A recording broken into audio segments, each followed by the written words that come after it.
Good morning, everyone, and welcome to the Vancouver City Council meeting of Tuesday, April the 14th, 2026. This meeting is being held in person and by electronic means. Council members and the public may participate by either method. Any members joining electronically are reminded to enable video to confirm quorum. The meeting is being live streamed on the city's website and YouTube, and meeting progress will be updated regularly on X at Van City Clerk. Now, in case of an emergency where we need to evacuate this chamber, please direct your attention to the glass doors, walk past the post, turn left, and go down the stairs. If you have any, if you require mobility assistance, please stay in place, and one of our super friendly team members will come and help you out of the chamber. If the glass door is obstructed for any reason whatsoever, please take note of the 4 exits on the side. Good morning, of the chamber, and we'll give you more direction as time goes on. There also is a defibrillator at the end of the hallway if anyone so needs it. I do want to acknowledge that we are hosting today's council meeting on the traditional territories of the Musqueam, Squamish, and Tsleil-Waututh First Nations, and I do want to thank them for their generosity and hospitality and love and care they show this great land that we get to live, work, and play on. I also want to recognize the incredible contributions of all our team members throughout the city of Vancouver who show up every single day with passion and purpose and make the city a better place to be. So with that, can we please have a roll call? Mayor Sim in the chair. Councillor Kirby-Young has an LOA for personal reasons all day. Councillor Dominato. Councillor Bly. Present. Councillor Bly has a LOA from 11 a.m. for medical reasons. Councillor Fry. Councillor Montague. Present. Councillor Klassen. Councillor Meisner. Present. Councillor Joe. Councillor Orr. And Councillor Maloney. You have quorum, Mayor Sim. Thank you. So the plan for today, we're going to break at noon for lunch, followed by the in-camera meeting. Return at 3 p.m. to continue to deal with the remainder of the agenda. Adjourn or recess by 5 p.m. as we do have a public hearing at 6 p.m. If we do recess, the reconvene date is Thursday, April the 16th at 3 p.m. In camera, council is required to meet in camera later this week. The reasons and authority under the Vancouver Charter are listed in the agenda. Would someone like to move a motion? Councillor Dominato, seconded by Councillor Klassen. All those in favor say yay. All those opposed say nay. Great, the motion carries unanimously. Minutes 1 are from the council meeting on March the 31st, 2026. Are there any corrections? Someone like to move? Councillor Klassen, seconded by Councillor Meisner. All those in favor say yay. All those opposed say nay. Great, the motion carries unanimously. Matters adopted on consent. Council will now consider matters adopted on consent. We have reports 1 and 3 through 7 and 9 through 16 and referral reports 1 through 3 on the consent agenda for council's consideration. We will hold reports 2 and 8 to hear from speakers. Note report 4B is subject to approval of 4A budget resolution. Council may adopt the recommendations for reports 1 and 3 through 7 and 9 through 16 and refer reports 1 through 3 on consent. Does any member wish to hold any of the items for debate or questions to team members? Councillor Maloney. Report 6, please. Report 6. Councillor Orr. Report 1. Reports 10, 11, 13, and referral report 2. Okay, so if I have that correctly, reports 1, 10, 11, and 13, and referral report number 2. Yes. Thank you very much. Seeing no one else in the queue, last chance. Okay, before we consider the consent agenda, if anyone believes they have a conflict of interest, now is the time to declare it. Does anyone have a conflict they wish to declare? Okay, just give me one moment here because I got to make sure we have everything correct here. So.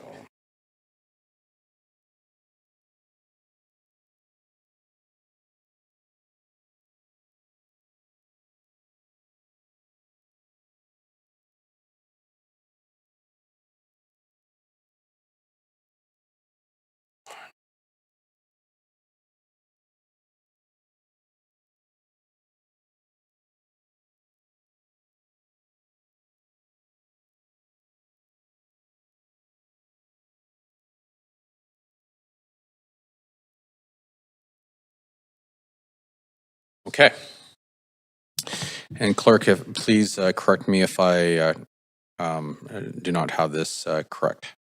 We have reports number 3, 4, 5, 7, 9, 12, 14, 16, and 17, and referral report number 1 and 3 for the consent approval. Get that correct? Thank you very much. Okay, so would someone like to move adoption of the recommendations before council? Thank you. I think that was Councillor Nominato, seconded by Councillor Meisner. All those in favor say yay. All those Yay. opposed, all those opposed say nay. Great. The motion carries unanimously. So the following have been approved on consent. Report number 3, the Vancouver Community Sports Events Grant, Spring 2026 intake. Report number 4A, Budget Resolution, and 4B, 2026 Property Taxation, Distribution of Property Tax Levy. Report number 5, Property Tax Exemptions. Report number 7, Vancouver Heritage Foundation Board Annual Report 2025. Report number 9, Funding Application to Local Government Development Approvals Program. Report number 12, CD-1 Rezoning 4088 Granville Street. Report number 14, CD-1 Rezoning 310 East 14th Avenue. Report number 15, Rezoning 1305 through 1325 West 13th Avenue. And report number 16, 2026 Financing Growth Update. Required consultation for amenity cost charge bylaw and Bill 16 Density Bonus and Inclusionary Zoning Updates.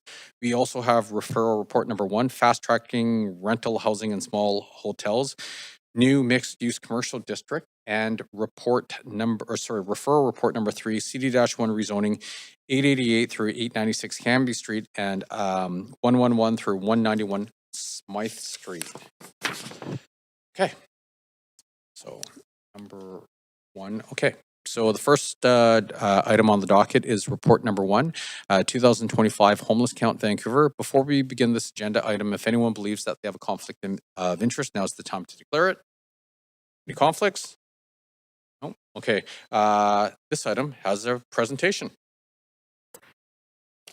Thank you, Mayor and Council. Good morning. My name is Margaret Witkins, General Manager, Arts, Culture, Community Services. Today, we're pleased to be here to present the Vancouver-specific data from the 2025 Metro Vancouver homeless count, which was undertaken on March 10th and 11th of 2025 and administered by the Homelessness Services Association of BC. As you'll see, the data shows that homelessness continues to be a growing and persistent challenge in Vancouver and communities across the region.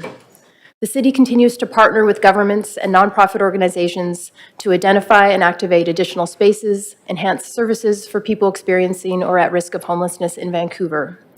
Staff also continue to emphasize the need for expanded regional delivery of housing, mental health, and social services to support the response across the region.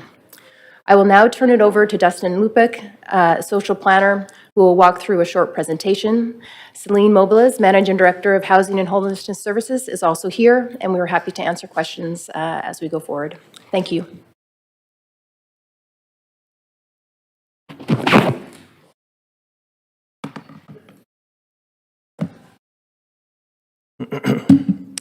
Thank you, Mayor and Council.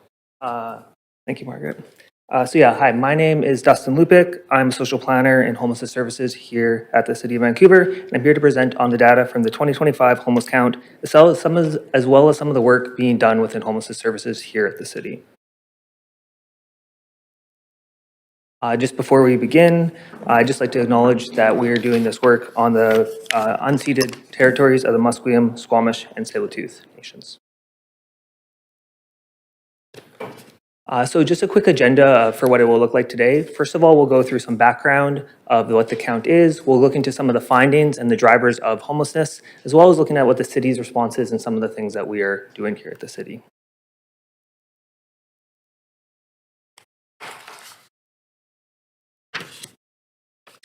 So this presentation today focuses on the results from the 2025 Metro Vancouver homeless count that took place on the evening of March 10th and on the day of March 11th throughout the Metro Vancouver region. Today's presentation will focus specifically on the results from the City of Vancouver, but also situate Vancouver within the larger Metro Vancouver context.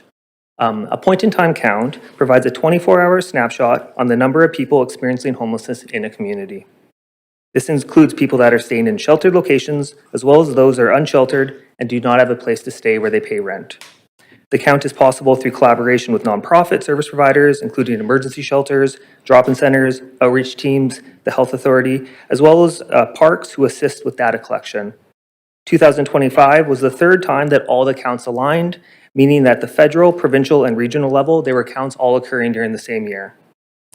Again, the count provides a 24-hour snapshot of homelessness, and we know this is an undercount. Research estimates that it's an undercount by about 20%. However, the point-in-time counts are a recognized methodology and allow us to track trends over time. The information is important and allows governments and service providers to plan programs to address homelessness and to measure our progress in supporting those who are experiencing homelessness in our community. So now we'll take a look at some of the findings. Within the City of Vancouver, there were 2,715 people who were identified as experiencing homelessness on the streets and in sheltered locations. The unsheltered number of 763 represents the number of people who a survey administrator approached and agreed to complete a survey during the day, and who had stayed in an unsheltered location the previous evening. This is an increase from 605 individuals who were counted in 2023. Unsheltered locations include those who are staying outside, in an encampment, a vehicle, abandoned structure, or at someone else's house that is not their own, and they do not have a place of their own where they can pay rent. The shelter number of 1,952 represents the number of people staying in emergency shelters, detox centers, safe houses, and transition houses, as well as those in hospitals and holding cells who are no fixed address.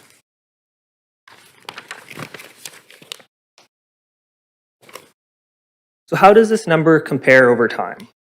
Again, just to reiterate, the point-in-time count provides a quick 24-hour snapshot and is recognized to be an undercount. Not everyone who's experienced homelessness is found, and not everyone who agrees to participate. With that in mind, the 2,715 people who were counted as homeless is a 12% increase compared to 2023. As you can see on the chart above, it represents an increase in both the sheltered and unsheltered number, meaning that although there are more indoor spaces and supports available, they are still not meeting the needs of individuals, as the number of unsheltered individuals also continues to increase. And this again is a 12% increase compared to 2023. Taking a step back and we can situate Vancouver within the Metro Vancouver region, we can see that across the region, there are roughly 17 individuals per 10,000 people counted as experiencing homelessness. In Vancouver, that number is double, at almost 36, and is the highest within the region, followed by New Westminster and then Surrey.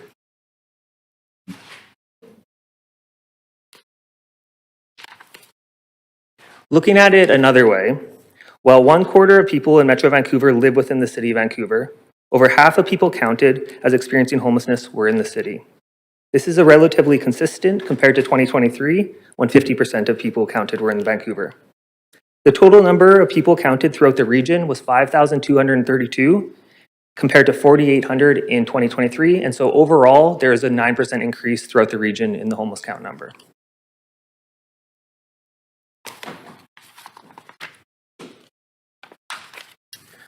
Now what we're going to do is look at some of the Vancouver-specific data, starting with how long people have been experiencing homelessness.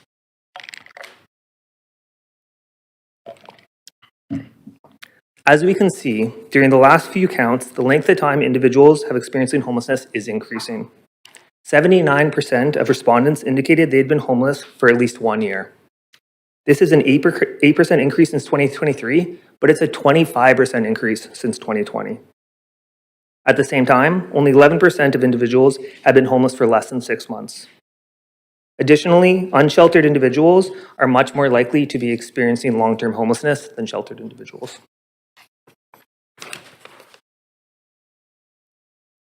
Next, we will look at the respondents and their connections to Vancouver. 22% of respondents were not living in Vancouver when they became homeless. However, the vast majority of all respondents have long-term ties to the city. 69% of respondents had lived in Vancouver for 5 years or longer, and 20% have lived in Vancouver their entire lives. This is consistent across the Metro Vancouver region with previous counts and highlights the need for services for people in all Metro Vancouver communities. Of survey respondents that were unsheltered on the night of the count, over 2/3 had accessed an emergency shelter in the previous year. In practice, this means that they had accessed shelter and do interact with the shelter system, but were not in a shelter for some reason on the night of the count. Individuals do want to access shelter spaces. Additionally, over half of unsheltered respondents had stayed at someone else's place over the previous year. Again, consistent with previous counts, the majority of individuals counted were adults between the ages of 25 and 54.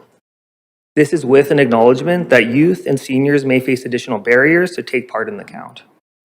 Seniors and youth are generally more likely to be sheltered than unsheltered as well. If we do look at seniors specifically, 40% of seniors experienced homelessness for the first time when they were already a senior. This means that until the age of 55, they had never experienced homelessness. And something happened that resulted in them experiencing homelessness for the very first time. And so the services and needs that they will have is very different than someone who maybe has a longer term experience of homelessness. If again, we look at all respondents, 38% are or were previously in the care of the ministry, and almost half of respondents experienced homelessness for the first time as a youth. This shows the gaps in supports for youth aging out of care and also highlights prevention from a young age as a key tool to reduce overall long-term homelessness.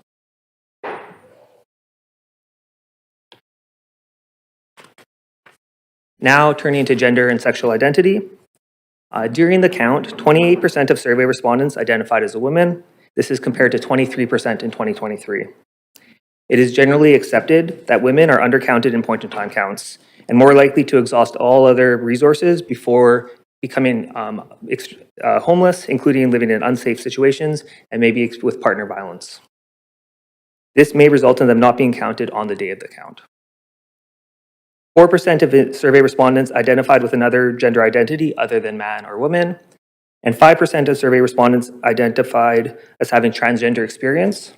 If we look at youth specifically, 16% of youth identified as having a transgender experience. And then 12% of respondents identified with the 2S LGBTQIA+ community.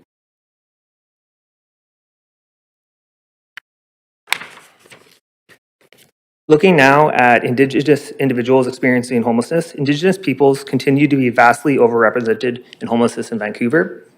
Indigenous people are 18 times more likely to be homeless than non-Indigenous people. In the data, what this shows is that there was 42% of individuals that were counted identified as Indigenous, compared to just over 2% of the census population. This is a disturbing and concerning trend, and we've seen this consistently in counts since they began in 2005. Additionally, over half of unsheltered respondents identify as Indigenous. And 58% of Indigenous respondents experienced homelessness for the first time as a youth.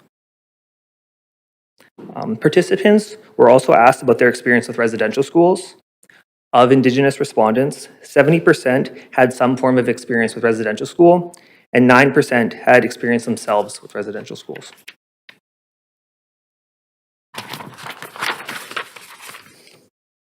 If we look at racial identity more broadly, we can see the disproportionate impact of homelessness on specific communities.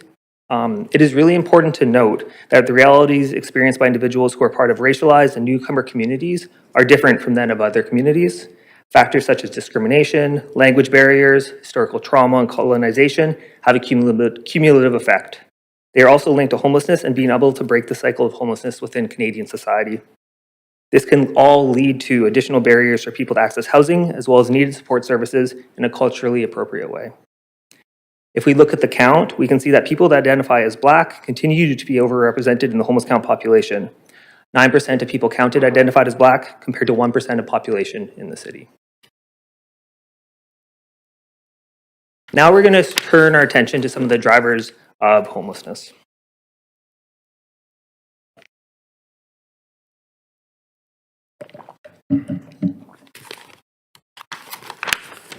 There are many reasons why someone may experience homelessness. In most situations, homelessness is caused by the impacts of several different intersecting factors over time, rather than one single incident or cause. Generally, a combination of systemic, structural, and individual factors, examples of which are listed on the slide, will lead to an experience of homelessness. The stories are complex behind every experience of homelessness, and one purpose of the count is to help distill this information. When we look at the reasons why someone became homeless, what we see here is that there's really a broad range. This reinforces the intersection we described in the previous slide. Respondents were given a list of options for the causes of their most recent housing loss and were allowed to select more than one response. The overall takeaway is that income supports are not meeting the needs for people experiencing homelessness. 38% of respondents identified not enough income as one of the reasons for housing loss. This is consistently the most common response during counts and has seen a pretty notable increase since 2023. Substance use, unfit housing, and conflict with landlord or your spouse or partner are also some of the top reasons. Once the respondents provided their reason for housing loss, we asked a new question this year regarding whether their housing loss was a direct result of an eviction, either legal or illegal. 42% of respondents indicated yes, their most recent experience of homelessness was due to an eviction. Additionally, new for the 2025 count, respondents were asked specifically if they were on income assistance or PWD, or person with disability.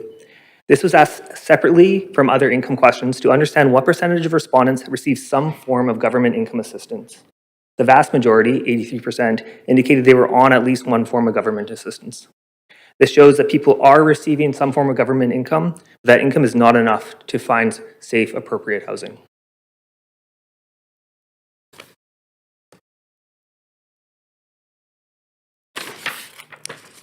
And then we're going to turn our attention to health. The health challenges of people experiencing homelessness continue to increase and are becoming more complex. I'd be remiss not to acknowledge the 10th anniversary of the toxic dog crisis right now. This slide shows the types of health conditions that were self-reported by respondents. People can report more than one health challenge, and people generally report a range of health responses or health challenges. There has been a noted increase in mental health challenges and substance use challenges, 5% increase in substance use, and a 13% increase in mental health challenges that were self-identified. Related to health impacts, individuals were asked about the services they accessed in the previous year. Looking at health responses in particular, we can see there's a high level of medical services accessed by people experiencing homelessness. So that shows some of the data from the count, and it's the contributions that lead to homelessness. And now what we're going to do is look at some of the steps in the face of this challenge that the city is taking as we remain committed to working with our partners to respond to homelessness. First of all, there's the City of Vancouver's Homelessness Services team, which includes our outreach team. It's a dedicated team of people who work every day with people experiencing homelessness to work with them on a variety of issues. The team works outside directly with individuals throughout the city. As well, we have a storefront at 392 Powell Street where people can come to see an outreach worker directly. The team is co-funded by BC Housing and the City of Vancouver, and people can come in to get supports in a variety of ways.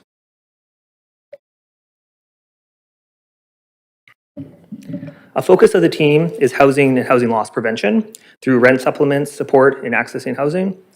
Access to income is an important aspect of the work, and people can get support in accessing identification, income assistance with the CRA, with the Government of Canada. As well, there may be other connections to support services through shelter and support referrals. The team works with many partners and nonprofits, including BC Housing, through the Coordinated Access and Assessment Table. As well, just an example of an initiative that the city leads. The city leads the STEP program.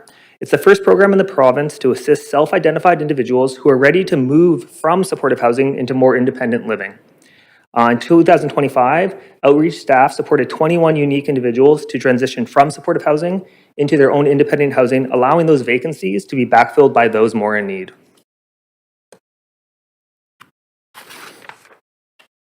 As mentioned, we have a storefront at 392 Powell Street that is open Monday to Friday, and people access services on a first-come, first-served basis.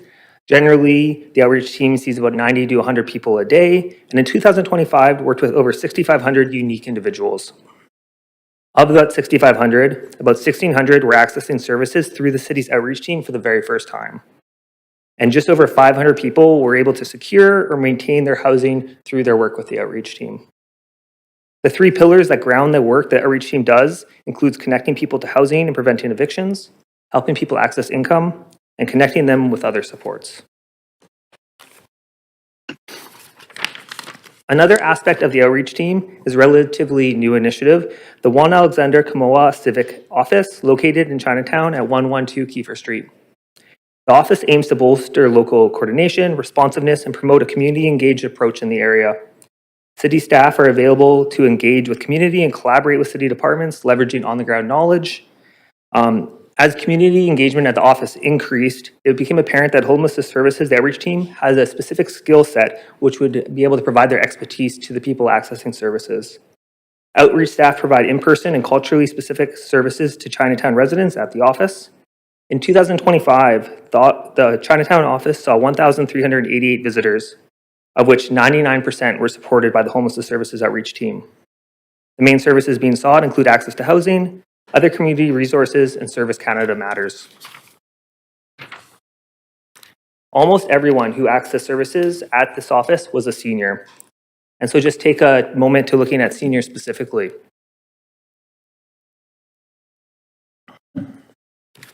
In 2025, almost 35% of clients who access services through Homelessness Outreach were 55 plus, and this is an increase from 31% in 2024.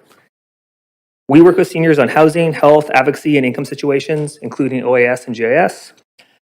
On this slide are some examples of recurring long-running issues that are seen at the outreach office to support seniors specifically: seniors unable to pay rent, limited availability of money management programs, and difficulty connecting to appropriate housing resources. A quick example of a success is that at the new site announced at 177 West Pender, Homelessness Outreach Team has been supporting tenants of the Indigenous elder community as well as Chinese seniors to access housing at this site.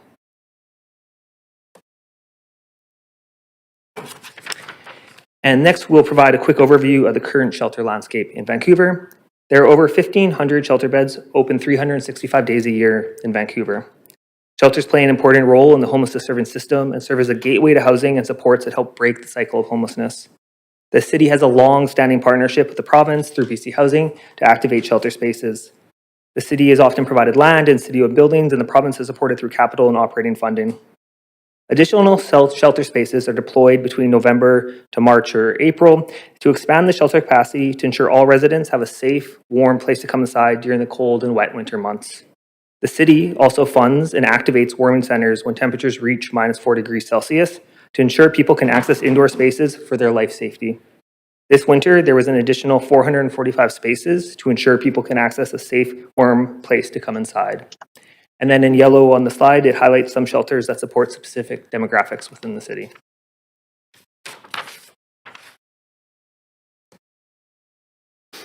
As shown in the last slide, Vancouver plays a very large role in supporting people to access shelter. About 2/3 of the shelter beds in the region are within the city of Vancouver. Additionally, about 79% of supportive housing and half of the social housing beds are, according to the Metro Vancouver data book, are within the city of Vancouver. This shows that while Vancouver has the most people experiencing homelessness, it also has taken the lead in interventions to support people experiencing homelessness throughout the region. Communities throughout the region have a role to play in supporting individuals through the delivery of non-market housing and shelter supports. And then lastly, just want to talk a tiny bit about some partnerships and other initiatives we're here doing at the City of Vancouver. The issue of encampments is not unique to Vancouver, and to better support people who may be residing in encampments, the province, through BC Housing, has launched the HEART and HEARTH program. HEART being Homeless Encampment Response Team, and HEARTH being Homeless Encampment Action Response Temporary Housing. In addition to Vancouver, the province has established these HEART and or HEARTH partnerships with 15 local governments. Outreach staff are members of the Vancouver HEART Network, a citywide collaborative initiative facilitated by BC Housing aimed at strengthening coordination and building sector relationships to improve outcomes and experiences for individuals experiencing homelessness. Through HEARTH, the city and BC Housing have partnered to provide almost 90 spaces with 24-hour support care for people. The city also provides grants to support delivery of services and supports. Within homelessness services specifically, there are 2 annual grant programs. Homelessness services grants provide funding for short-term and one-time events and projects to support people experiencing homelessness. And the renter services grants provide funding for renter-serving nonprofit organizations to provide critical programs and services to Vancouver renters. The city has partnerships to deliver supportive housing. Since 2017, the city committed over 48 sites to support the delivery of social and supportive housing and continue to look for new opportunities through Build Canada Homes and other partnerships. We've amended the definition of temporary modular housing to extend the use of sites for up to 20 years pending redevelopment to ensure that they have the best use until development occurs. There's the SRO, or a single room occupancy revitalization framework, that was recently approved by council to replace SROs with self-contained social housing units, ensuring safety and livability. And then we provide direct service provision through Evelyn Seller Center, Carnegie Community Center, and Gathering Place. These spaces provide daily hot meals, showers, laundry, drop-in spaces, and other programming. They serve as a vital hub for connections and support in the community. This is not an exhaustive list, but some things we do here at the City of Vancouver in order to work and support people experiencing homelessness throughout the community. We at the city will continue to work with senior government, community, and nonprofit partners to advance the creation of housing and support services to meet the needs of individuals experiencing or at risk of homelessness. And just want to say thank you to Luminate Native Housing Society. They are the Reaching Home community entity who were able to fund the homeless count here in the city. So thank you. Thank you very much, Council. You have up to 5 minutes to ask questions of our team members. And Councillor Orr, you're up. Yeah, thank you very much for the report. Obviously, some sobering statistics in there. Don't think any of us want to see a 12% increase in homelessness. But also, some positives at the end. So appreciate that.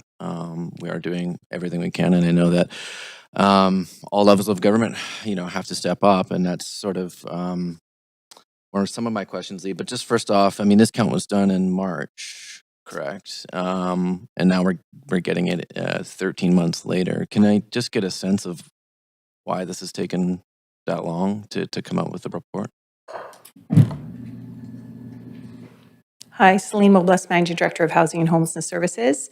The report is done was done in March, and then it takes quite a bit of time. It's a regional approach, so for all of the communities for the data analysis to be completed, we then have a data sharing agreement with LUMA to obtain the data and then do our own analysis for the Vancouver results.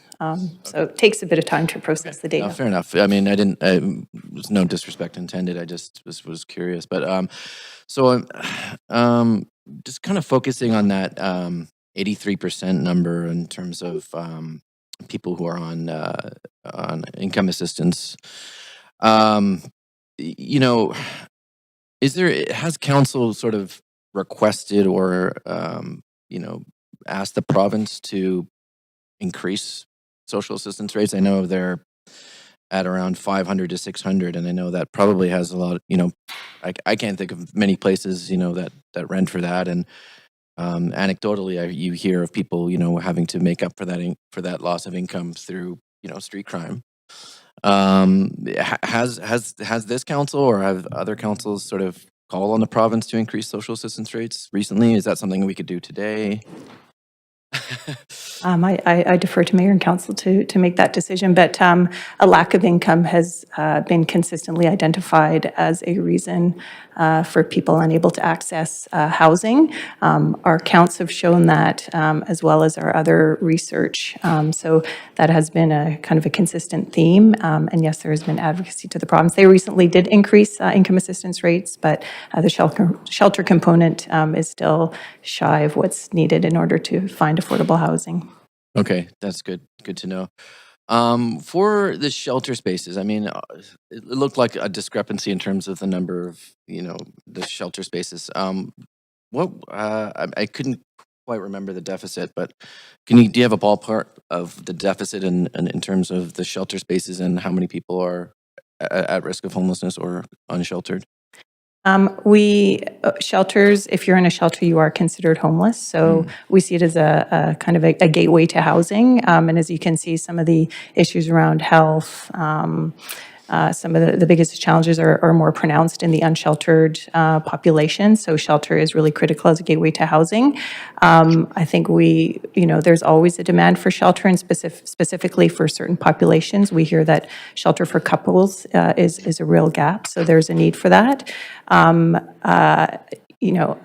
So there is always a need. I don't know if I could put an estimate on how many, but yeah. Fair enough. But there's definitely a need. And what about like with people with pets? I've also heard that that's very difficult.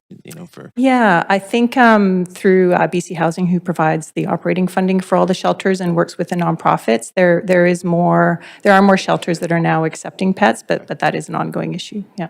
Okay, that's good to know. In terms of SRO replacement, in the five sites, I mean, I think there's a sort of sense that there's people that need homes now, and there's people that are sort of in SROs, and that we're sort of prioritizing people inside at the expense of people outside. What's What are we doing in terms of like asking the federal government? I mean, I know we have around I think it was 2,700 homeless, and we're going to replace about 6,500 SROs. So obviously we need help from the federal government. I know there's been announcements recently, but in my rough calculations, we need 10,000 units roughly, and the whole of Canada. Funding would be 10,000 units across the country. So, I mean, what more can we do to sort of urge the federal government to kind of step up? Well, the responses to homeless, there's definitely a multi-pronged approach is needed. People need access to income housing as well as support. Sorry, we're at time. Councillor Dominato. Maybe we just hear the answer to the question. Oh, thank you. So definitely, I think we are doing work with the Housing Development Office as well as PDS.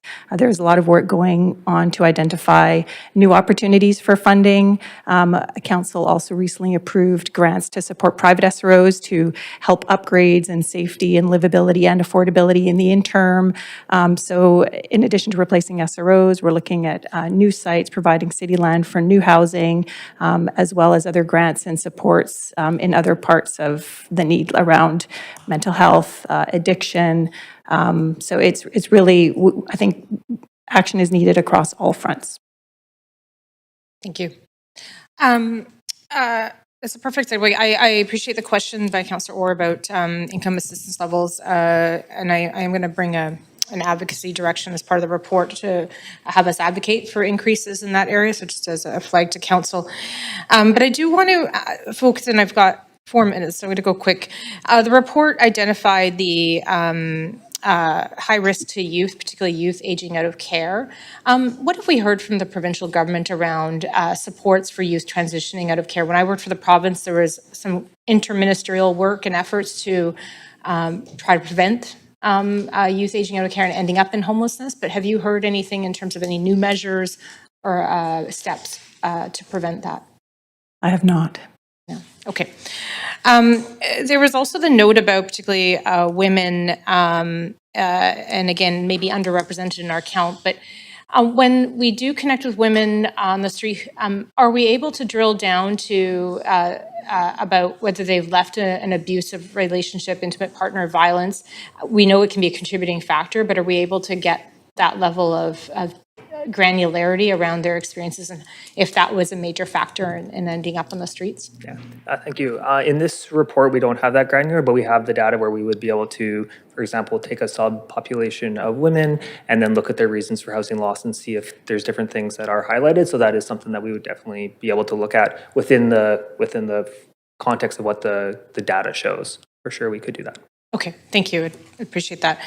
And then my third question, at the end of the presentation, you highlighted the city outreach services that we do have in place to assist individuals who are homeless or struggling. I'm curious if you can comment on how we're doing in terms of coordination with other levels of government around, particularly around service delivery, of connecting people to the right services, whether it be income assistance, disability, primary care.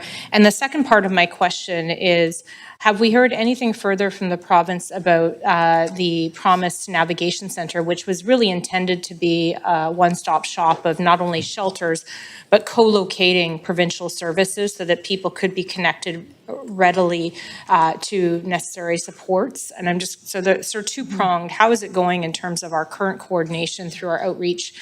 And what is the status, if any, of the promised navigation center? Maybe I'll start with the navigation center.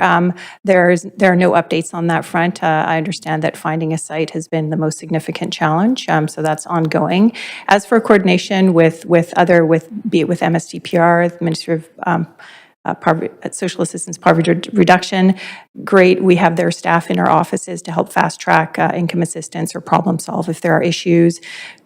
Vancouver Coastal Health, the new teams that they've stood up through support from the city have been a great resource to both outreach as well as the integrated response team and our ACCS liaison staff. So making sure that we have those connections and can make those referrals into those supports. So I have to say, I think in the Vancouver context, it's been really positive, as well as with the HEART team that BC Housing is leading. So that's coordination with all of the other city-funded outreach teams to make sure that we're coordinating. If someone's struggling and they're in South Vancouver, what is the outreach team that is best positioned to work with that individual or those individuals? So there is a good level of coordination.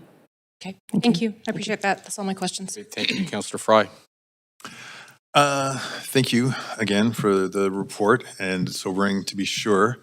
On the don't know, no answer kind of responses, even that's roughly half of the people surveyed in most of these stats. Are we confident that these stats are sort of representative? And what are the kind of reasons for, are they the majority just people aren't answering, or are they actually literally don't know the answer? So there's two sides to it, one for the sheltered and one for the unsheltered. So individuals that are within the shelter system, even if they don't fill out a survey, they are counted through administrative data. So if you have a shelter of 100 individuals and 50 fill out a survey, by default 50 become don't know, no answer for every single question. So your survey responses for sheltered, for the demographics are always, there's gonna be a high counted don't know, no answer. And then for the unsheltered, for someone to be included in the count, there's 4 screening questions they have to answer to make sure that they're not double counted, to make sure they meet the definition of homelessness, and to make sure that they fit those confines of what the methodology is. Everything else is demographic is an optional question. So if someone has been surveyed many times, maybe they won't want to answer a few questions. Some people want to skip questions. Every question is voluntary. So it's not a perfect methodology, but that would be where the don't knows, no answers do. I find it weird to conflate the two. I totally appreciate that we can't force people to answer, but don't know versus no answer are two very different kind of. And just on that, there in the past, don't know and no answer had been, don't know, no answer, unsure had been 3 different options. And when people are doing surveys at 6 in the morning, I think it becomes a bit of it became a bit of a wash in the data in that sense. But yeah, that's Sure. Yeah, I still, okay. But anyway, moving on. The one that really jumped out at me here was that 19% of the unhoused surveyed cited addiction or substance use, and 14% cited mental health as the reasons for their housing loss. But then later, as we look at the sort of health comorbidities or whatever, we see nearly 69% of unhoused folks are citing substance use and 61% are citing mental health as real health concerns. It's the correlation, and I don't want to suggest causation correlation, but it seems that there's a correlation between being unhoused and a serious increase in mental health and substance use issues. So those are asked as 2 separate questions. So someone could answer reasons for housing loss, any variety of responses, health, any variety of responses. We could look at the data and say of people that are indicated substance use, how many also indicated that as a reason for housing loss. We could sort of look at the data and see what the data shows, what that relationship does look like. I feel like that there's a creeping correlation there, especially given that a lot of that otherwise housing loss is a direct result in this of economic conditions and unaffordability. So So we're basically, half of Metro's unhoused are here in Vancouver. And many of these people, as we see in every homeless count, are identifying as Vancouver being their home when they became unhoused. It does speak to the need for us to leverage, and I appreciate that we do a lot of the work, the heavy lifting already. Where is the funding for Heart and Hearth? Is the province still at the table with some of this funding? I know there's been serious cuts to the community housing fund and other kind of budgetary constraints. It is through the province to BC Housing, so it's a program administered and coordinated through BC Housing. Yeah, no, I get that, but are they still at the table? Because we've seen big cuts to the community housing fund and Yes, they are. And I think they just announced some additional communities. I think there are 15 now in total Hearth communities. So there is a big focus on coordination of their funded outreach programs. We have not seen any cuts to those. have we seen any context to suggest the success of Heart and Hearth and in particular, getting folks stabilized with shelter, daytime shelter, or 24/7 shelter, and into less precarious positions? I think, speaking for our outreach team, and we participate on the table, it has been really valuable to work together with other outreach teams and to coordinate and look at acuity and potential referrals into housing. So in that way, it has been beneficial to all be kind of working together and in conversation. There has been a benefit. But do we see folks stabilizing and then through these programs an ability to then? Sorry, Councillor, we're at time. Councillor Klassen? Thank you, Mayor. Am I on? Thanks very much. And thanks, staff. Celine, I know you and your team do incredible work on this area, and I want to also thank our outreach teams because I realize that this is challenging work and it takes a lot of patience. I want to focus a bit around the conversation that has been happening the last certainly couple of years around secure care. And so I have a number of questions, so I'll go through them as quickly as I can here. So we know that the report shows that 69% report substance use challenges and 61% experience mental health conditions. Do we have a rough idea of what proportion of this population would clinically meet the criteria for secure and voluntary care? We do not based on the data that we have. I see, okay. And when it comes to the data that we are collecting, is it overlapped or connected to anything that maybe Coastal Health is doing or the province is doing? No, this is very different. This is a point in time, 24-hour snapshot. So that's really where it ends. I would say more likely the work that our outreach team does, which is working with various case management systems to have a better understanding of a person's housing history and some of their issues would be a better source of kind of understanding kind of the complex needs of individuals. Okay, so if I asked about what we know our current inventory of detox treatment or secure care beds is, do we have a number?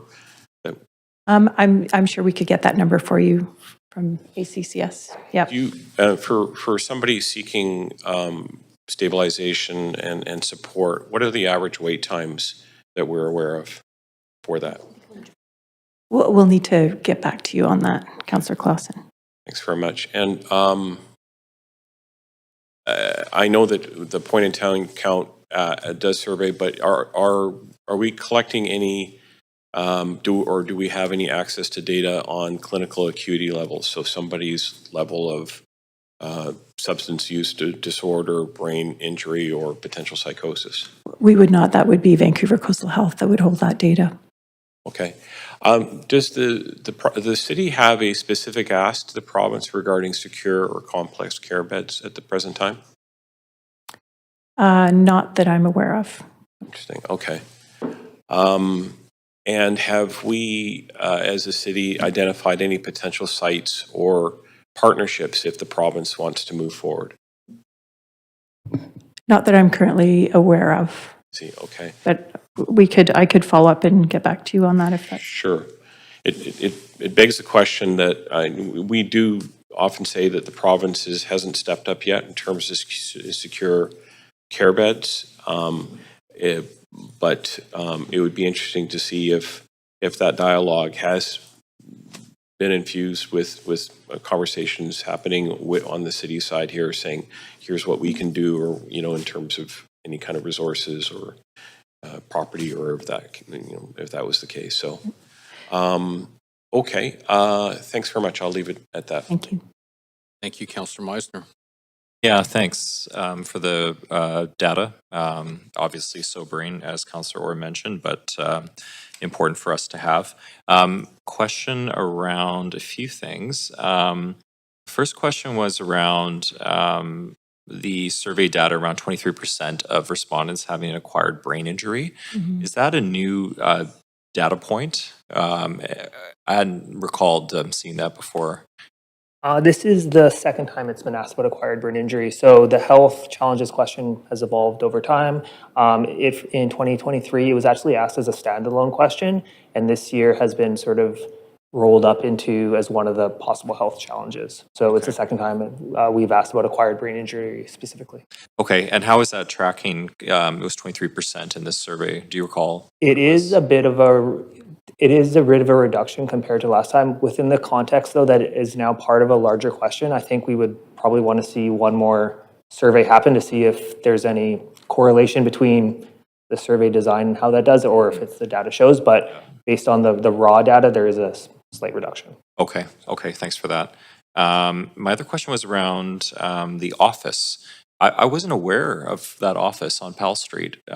Is that a storefront? Like, can people just walk in there, get services? Yeah, so it's across the street from Oppenheimer Park on Powell Street. It's been at that location for a number of years now, and it's open Monday to Friday from 9 to 4. First come, first serve basis. People are generally lined up by 8 a.m. to access services. Okay. And anyone can come in to get the services that they need from the outreach team that's there to work with them. Okay, I have seen people lined up there. I just didn't realize it was a city office. Is there signage or anything? Because I feel like I had no idea that was a city office storefront, and I drive by it all the time. There is signage. Maybe it's small to medium size, but there is signage. It does say on the windows that City of Vancouver Homelessness Outreach Team. Okay. We don't have a sandwich board or something, but there Yeah. is signage that publicly identifies it as a city office. Okay. I'm just wondering if there might be an opportunity to increase awareness of it in the community in terms of people who may not be aware it exists by installing signage. Just not really a question, but I, as a counselor, no, I did not know that was there. So great to hear about it. But on the office, it said in 2025, the office helped secure 503 housing units last year for people. Great. Wondering about the availability of housing this year, knowing that, several new projects are completing in the neighborhood, in the adjacent blocks. Do we have any sense of what the availability of new units might be for 2026? We aren't tracking that number. The housing unit secured, it's either in housing or through rent subs in the private market, an SRO, other stock, as well as housing loss prevention. So we do a lot of work with clients. Let's say they haven't paid rent or there's an issue to ensure that they don't lose their housing, but we don't know the number of units that will be available this year, but we will report out on the metrics as they become available. Okay. Is it safe to say that this year there's quite a significant number of units completing in the downtown east side? Yes, there are. As the recent report, even market rental units coming on board is fantastic. The challenge is the level of affordability that most of our clients need. So finding that very affordable housing can be difficult. Yeah, okay, for sure. Thanks for that. And then my other question was around, it's one of the data points was 31% of survey respondents reported living in Vancouver for less than 5 years. And then, sorry, that wasn't the question I had actually. The question was, for those coming to Vancouver already experiencing homelessness, and I believe, I can't remember the data point, it was like 20, 30. 23%. Thank you.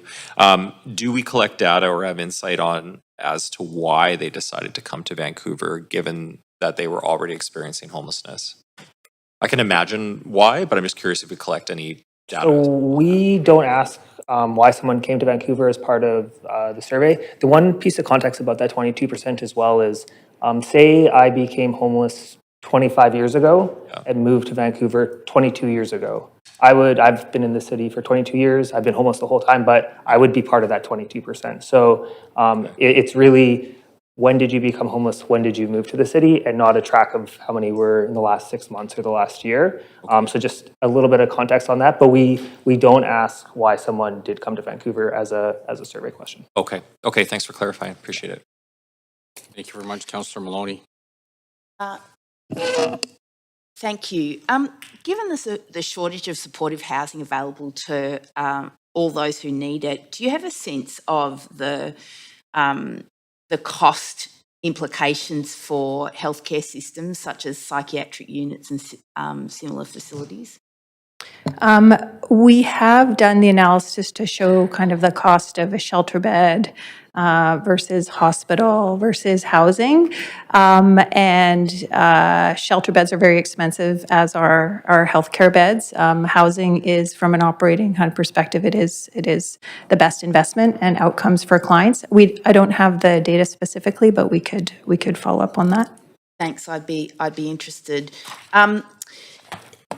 In terms of the 392 Powell Street homelessness support centre, how would this relate to the idea of a provincial homelessness navigation centre? Like, would it be something that a separate thing, or would it be useful for us to ask the province for additional financial or other support towards expanding and improving the service levels of that centre?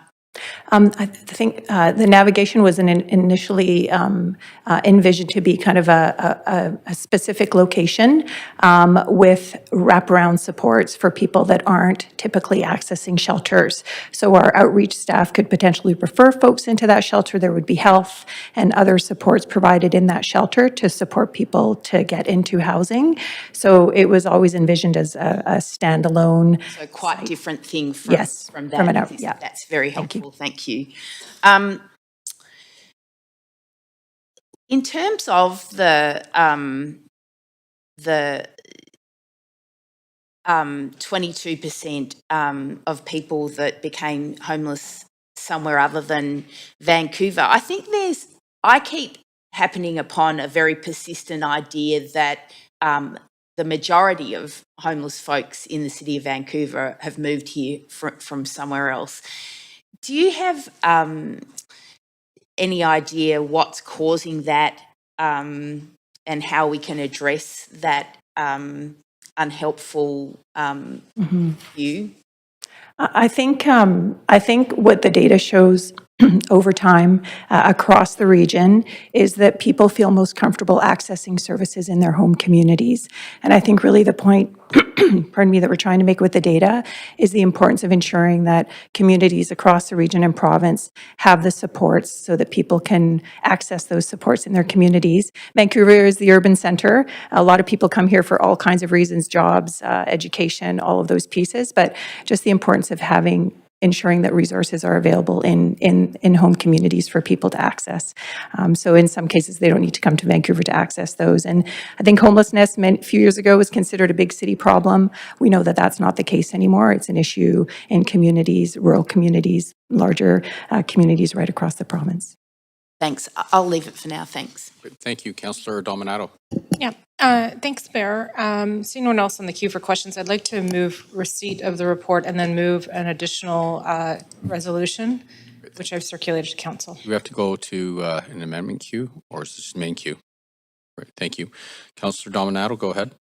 Yes, thanks. And just acknowledging, thank you for the update. I think, as some have said, this is a sobering report, and it certainly is. And I actually think we receive these reports every 2 years as part of the count across the region. But certainly, we're not seeing a decline. We're seeing an increase every time this count is done, and this being despite. I think a range of efforts undertaken by the city. You showcased a number of even though we're not directly responsible for housing, that we have a number of services in place to try to assist people in navigating the city and getting connected to the right services, to getting connected to shelters and ideally into long-term permanent housing. I know the provincial and federal governments also have a number of measures in place, but I do think it is incumbent upon us to reinforce the areas that we want to see the provincial and federal government step up further. And Councillor Orr identified one of these points in his questions and comments. And so I have moved largely it's an advocacy resolution, which might need to be supported by a letter from the mayor and or the city manager, but it is to address increasing investments in income assistance, disability, and rent supports, as well as resources to address intimate partner violence that may be contributing to homelessness. Recommitting to and establishing a navigation center because the intent there is really to co-locate services and to connect people more quickly to provincial supports. Expanding access to mental health and substance use treatment and recovery services, not only here in Vancouver, but across the region, so that people can get services where they live. Strengthening discharge requirements from healthcare, corrections, and child welfare systems. As we saw again in the report, youth aging out of care are disproportionately represented, and yet they are wards and of the province. They are in the care of the province, and this has been a gap that's been known for some time. That transition can be rough, and we don't want to see that. We want people to see these young people stabilizing in homes.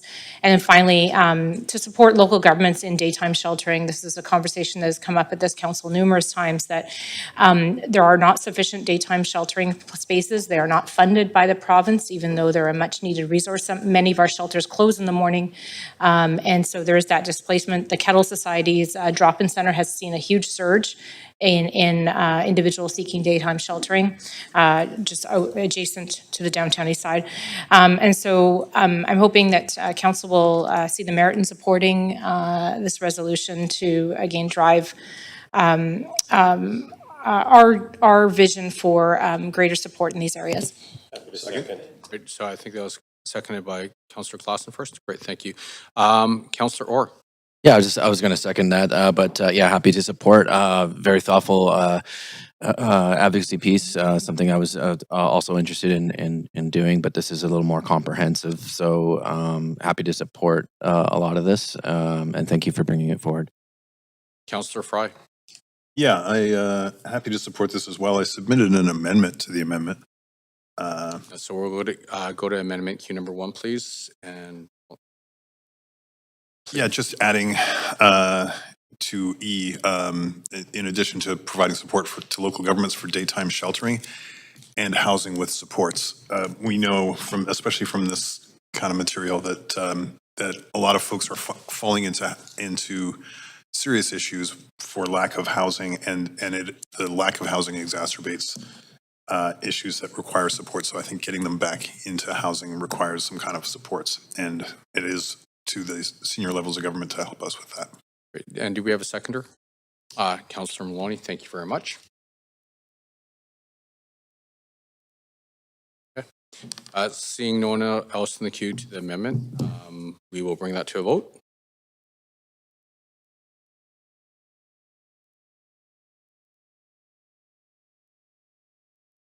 And that passes unanimously. So I'll go back to the main queue. Councillor Fry, anything else? No, that's good for right now. Thanks. Councillor Meisner? Yeah, I was just going to thank Councillor Dominato and Councillor Fry for the amendment. I think on the navigation center, absolutely, we need the province to come back to the table on this. It's been discussed for many, many years, and the need just continues to grow. And I'm really confident that a site can be found, and I think I can speak for the city that we're here to help on that.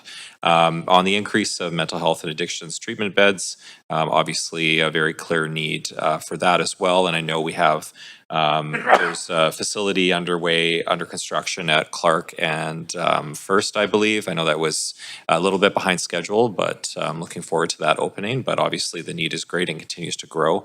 And just support around the increase of assistance rates for income assistance, disability, rent supports, et cetera. So in strong support of this amendment to the report. Thanks. Thank you very much. Councillor Maloney.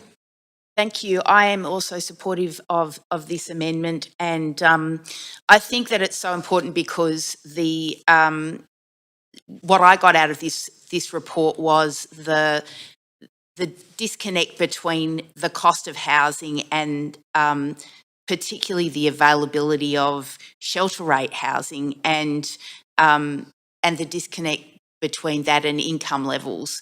And that's something that we need to exert as much pressure as possible on senior levels of government to address. So this is a very useful advocacy piece, and I'm 100% behind it. Thank you. Thank you very much. Okay, seeing no one else in the queue, I'm going to call the vote.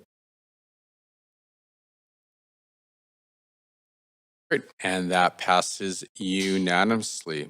Great, and by the way, thank you very much for the incredibly hard work that you do on this file. It does make a big difference in a lot of lives. Thank you. Okay, so moving along, we're going to go to report number 2, the 2026 Cultural Grants, Balance of Operating Cultural Spaces. Now, before we begin this agenda item, are there any conflicts of interest to disclose? Seeing none, this item does not have a team member presentation. Council members, you may ask, yes, sir, you have up to 5 minutes to ask questions of team members. Are there any questions? Councillor Montague.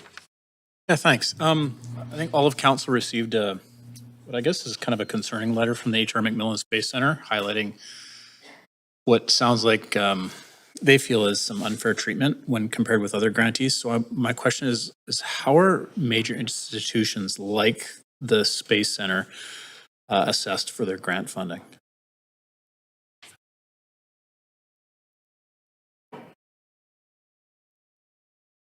Great, thank you so much for the question.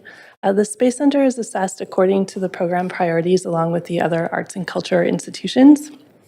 And this program is built to support arts, culture activity and activities that involve artists. So it does mean that it's harder for organizations with science as a mandate to score as high compared to other arts organizations. I want to also note that the Science World and Space Center receive really high and significant grants compared to the majority of other arts organizations, which typically get an average operating grant of $35,000. So in the evaluation process, the peer assessment did make adjustments to in the comparative process of the applications. Okay, so they are mandated as an arts and culture institution, though? They are not. Science World and Space Center do not have arts and culture mandates. They include arts and culture programming and are assessed within an arts and culture program. We know that is an issue, and staff will be looking at alternatives for improvements in the coming years. Okay. So are STEM organizations included in our grant funding framework somehow? They are included in the program, and they have been receiving funding for many decades. Science goals and STEM goals are not currently priorities included within the program. Are we encouraging STEM organizations to apply for funding? No, we're not. Okay. Is city staff informing organizations that reductions in their grant funding are due to the zero means zero budgeting, despite the fact that the budget specifically protected grant funding? No, we're not telling people that. We have communicated that we are looking at the comparative percentage of the grant levels to organizations' operating budget. And for Space Center, the grant level is very high compared to their operating budget, compared to the level of investment provided to other organizations through the program. Okay. And has the Space Center seen a reduction in their grants over the years? Yes, that has been a trend. Okay. Why is that? Because their grant is high compared to other organizations, and because they're not meeting program priorities as higher as other organizations. I'm sorry, they're not meeting? They're not aligning as high with the program priorities within an arts and culture program compared to other groups. Okay, so we're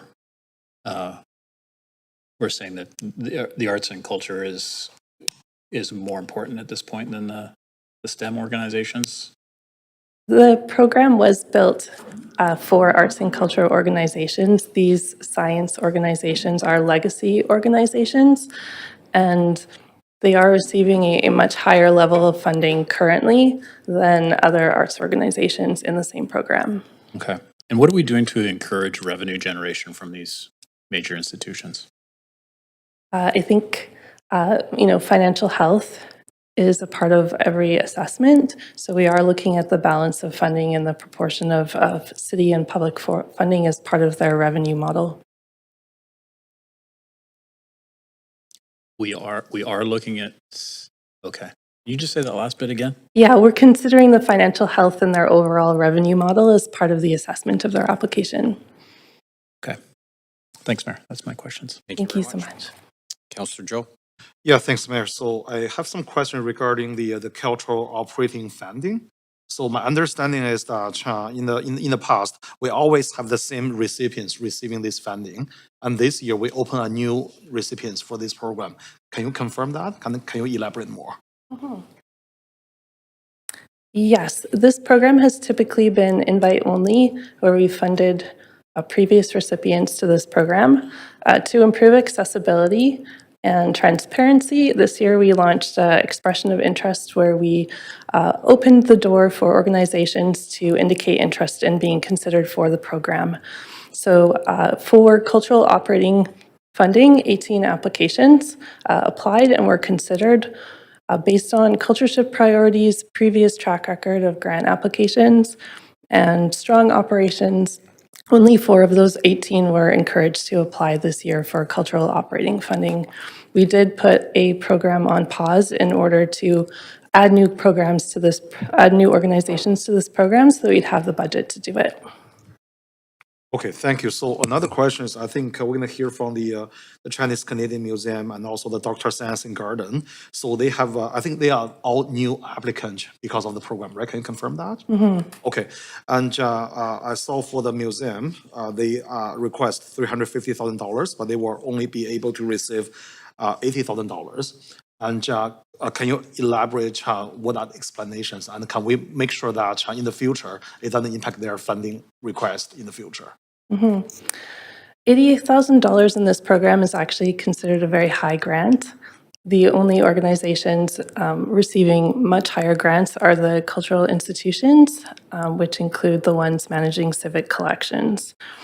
So we were pleased to be able to invite the Chinese Canadian Museum at such a high level compared to other organizations. And it really is a matter of limited resources. And we did have to put a program on pause in order to create budget to invite these new groups in, seeing them as a very high priority. Thank you. So does this affect their future grant application? They will be able to ask for an increase next year. So that's one of the reasons why they weren't recommended for multi-year. Since they are an organization ranked highly and showing growth, we wanted there to be an opportunity to request a higher grant in future years. Okay, thank you. And also for the garden, they request $80,000, but they didn't receive anything. Can you provide some explanation as well? Funding through this program is not guaranteed, so we did let people know the 4 organizations selected as priority to apply to this program were informed that this funding was not guaranteed and that they should continue to apply for project funding. Applications were evaluated through the peer assessment process, where members of the cultural community and staff participated in assessment and made recommendations based on the program priorities and available budget. Based on the applications submitted, the Dr. Sun Yat-sen Classical Chinese Garden was not recommended for a grant at this time because other organizations ranked higher according to program priorities. But we acknowledge the unique role the organization serves. Staff will be providing feedback on their application, and they will be invited to apply again next year. Okay, so after the report today, both organizations will be reached out, and staff will provide some guidance and support moving forward, right? Yes, we've actually met with both of them already, and we will schedule an additional follow-up to provide more detail on their applications. Thank you. Thank you for doing that. That's all my questions. Thanks, Mayor. Thank you, Councillor Meisner. Yeah, thanks. I just want to follow up on one of Councillor Joe's questions. The change in the process around the competitive expression of interest process, was that as a result of council direction or was that a staff decision? It was a staff decision to provide more openness and transparency. Okay. And there's no requirement for a decision like that to come to council? No. Okay. Okay, thanks. Thank you. Okay, we're now going to hear from registered speakers. Public speakers should state whether they are in support or opposition of the recommendations and may only speak once. I'm going to ask speakers if they are residents of Vancouver, if it's not so noted on the list. So our first public speaker is Henry Liu, Executive Director of the Dr. Sun Yat-sen Classical Chinese Garden. And is Henry on the line? Yes. Hi. Please go ahead. Can everyone hear me? We can hear you great. Okay, wonderful. Thank you so much. Dear Mayor and councilors, my name is Henry Honglu. I'm the Executive Director of the Dr. Sun Yat-sen Classical Chinese Garden. In 2025, the garden was invited to apply as one of the 4 new applicants to the Cultural Operating Funding Program. We're grateful for the opportunity and committed to the EOI and full application processes. Last week, we received disappointing news that our application was unsuccessful, and we have discovered that the garden is the only one organization in the entire applicant pool that is not recommended for funding. Our request was $80,000, which is lower than many major successful organizations asked. While we do not actually expect to receive the full amount and we're aiming for a lower figure, 0 is extremely insulting to the Dr. Sun Yat-sen Classical Chinese Garden as a long-standing community-driven cultural organization that has served the city for 4 decades. As one of Vancouver's most significant cultural institutions and a key anchor in Chinatown, the garden plays a unique and irreplaceable role in preserving and sharing Chinese arts, culture, and heritage, fostering cross-cultural understanding and enriching the city's artistic and cultural landscape. It is not only a place of historical and architectural importance, but also a living cultural institution that offers educational programming, exhibitions, performances, and community engagement opportunities for residents and visitors alike and of all generations. At the time, Vancouver continues to emphasize diversity, inclusion, and reconciliation. The garden stands as a powerful symbol of the city's commitment to these values. Its contributions align closely with the city's cultural priorities, including supporting underrepresented communities, advancing intercultural dialogue, and sustaining vibrant spaces. However, like many nonprofit cultural organizations, the garden faces ongoing financial pressures that threaten its ability to maintain stable operations and deliver high-quality programming, including it in the cultural operating grant program would provide stability and ensure it can continue serving the public in meaningful ways. This year, in 2026, the garden celebrates its 40th anniversary. Being singled out in the grant recommendation for 0 funding is a slap in the face. The grant recommendation sends the dangerous message that the garden is not worthy of being funded by the operating grant program and ultimately the city. And I respectfully ask Mayor and City Council to consider an amendment that locates funding to the Dr. Sun Yat-sen Classical Chinese Garden within the current grant framework. Supporting this important institution is an investment in Vancouver's cultural vitality, heritage preservation, and community well-being. Last week, I had a meeting with the 2 program officers for the operating grant, and we received the feedback that basically what the garden delivers, it's not considered. It's not Henry, on the I'm priority. sorry, we're at time, Henry. Thank you so much. Thank you Thank very you so much for your time and thoughtful Right. consideration. Thank you very much for your call and everything you do, Dr. Sun Yat-sen. Our next speaker is speaker number 2, Grace Wong. Good morning, Your Worship and councilors. I'm Grace Wong, Board Chair of the Chinese Canadian Museum. I'm here today with our CEO, Dr. Melissa Carmen Lee. We're truly grateful that the museum has been selected to receive an operating grant, and we wish to sincerely thank Council and the Arts and Culture team for their support. The City of Vancouver had a key role in establishing this museum. In 2018, an MOU was signed between the province of BC and City of Vancouver to support the establishment of the Chinese Canadian Museum, the first of its kind in the province and the country. At the museum's official opening in 2023, the entire City Council was in attendance. And we received a dedicated grant of $100,000 annually for operations, with the understanding that once the museum was established and running, it would be eligible to apply for ongoing operating support. Since opening, the museum has won 15 awards, including Governor General's Award, City of Vancouver Living Heritage Award, and launched 7 exhibitions. In that time, we've welcomed over 85,000 visitors and more than 4,000 students through our doors. Importantly, the museum is part of the broader process of cultural restitution, underscored by the opening of the museum on the 100th anniversary of the Chinese Exclusion Act and our inaugural exhibition, The Paper Trail. The museum ensures that the long history, culture, and the contributions of Chinese Canadians are recognized, preserved, and shared widely. This fulfills a vital public education role and fosters deeper understanding across all communities. The museum is establishing itself as a major cultural institution for the province and the country, and importantly for the city of Vancouver, where it is rooted in Chinatown. The museum contributes to the vitality of the neighborhood, attracting visitors locally, across Canada, and internationally. It is a cultural anchor and a growing tourism asset for the city. But the museum is still relatively new, and securing sustainable operating funding is essential for us to achieve our mandate and achieve our potential. We are very grateful for this grant, but we do note it's below what we received on opening and less than what was requested.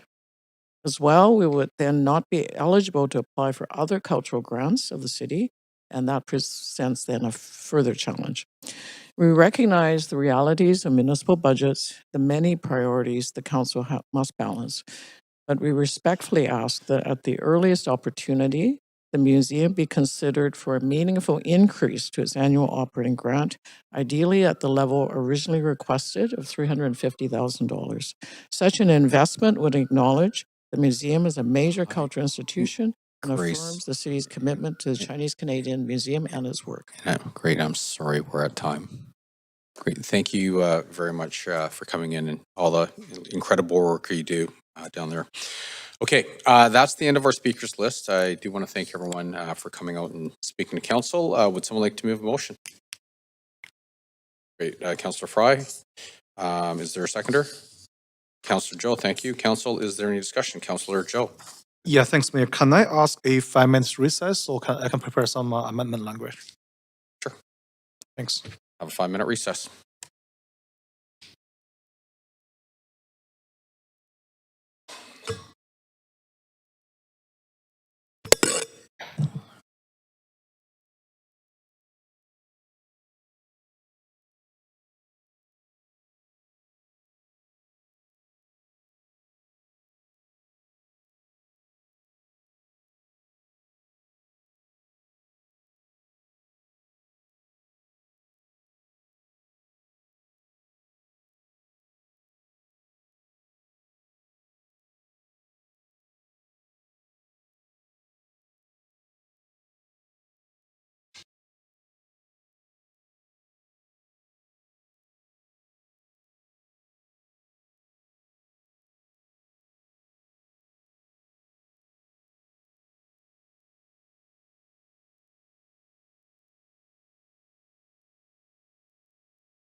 Quorum. Is Councillor Bly on the line there?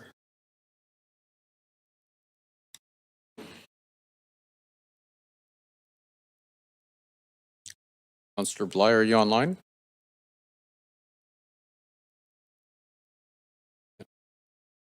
Was she left?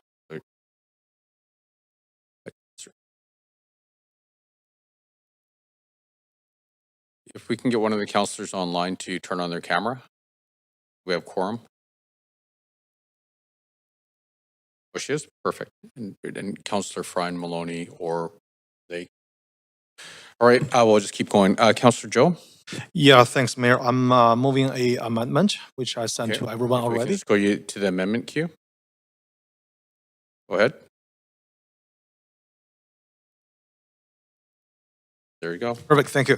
All right, so so understand the concern from the Chinese Canadian Museum and Dr. Sanson Garden. I think both are very significant culturally significant organization to the whole community, not only the Chinese community, but to the whole Vancouver as a whole.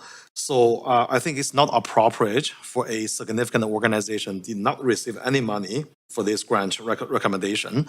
So I'm moving this amendment to allocate $25,000 from our reserve to the Dr. Sanson Garden. And especially I want to highlight it's coming from the reserve, so it does not affect the operating funding for the department. And I also want to mention that our reserve has increased from 3% to 10% in the past 3 years. So that's exactly the place we should use this money for to support this organization. And especially the garden is celebrating 40 years anniversary this year. So it's just not appropriate to me if they did not receive any money from the city to acknowledge their significant contribution to the city. So very straightforward amendment. So hope to receive support from council. Great. And can we please get a seconder? Great, Councillor Meisner, thank you. Council, any discussion? Okay, well, let's bring that to a vote then. Mayor, can I have a vote assist in favor, please? Councillor Caribbean. Thank you very much. Yes, you can.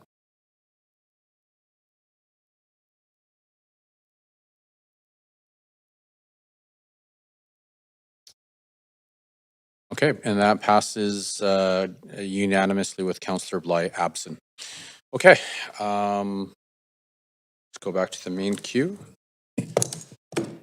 Okay, Councillor Joe. Yeah, so I have no other things to say, but I really encourage our department to reach out to the two organizations to explain to them and work through them for the future application, which they all have agreed to do that.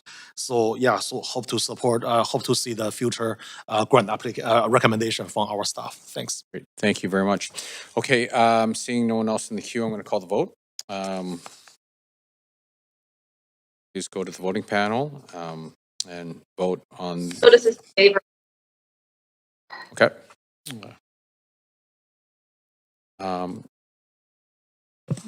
Councillor Maloney.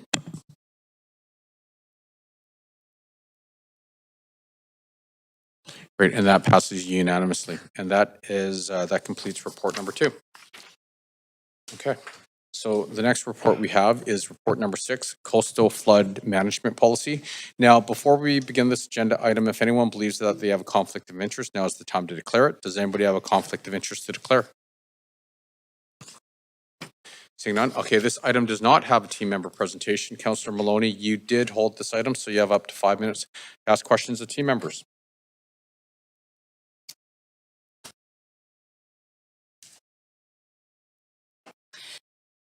Thank you. I'm interested in asking a couple of questions about the role of the city in terms of liability from flood risk, and particularly whether we need to move beyond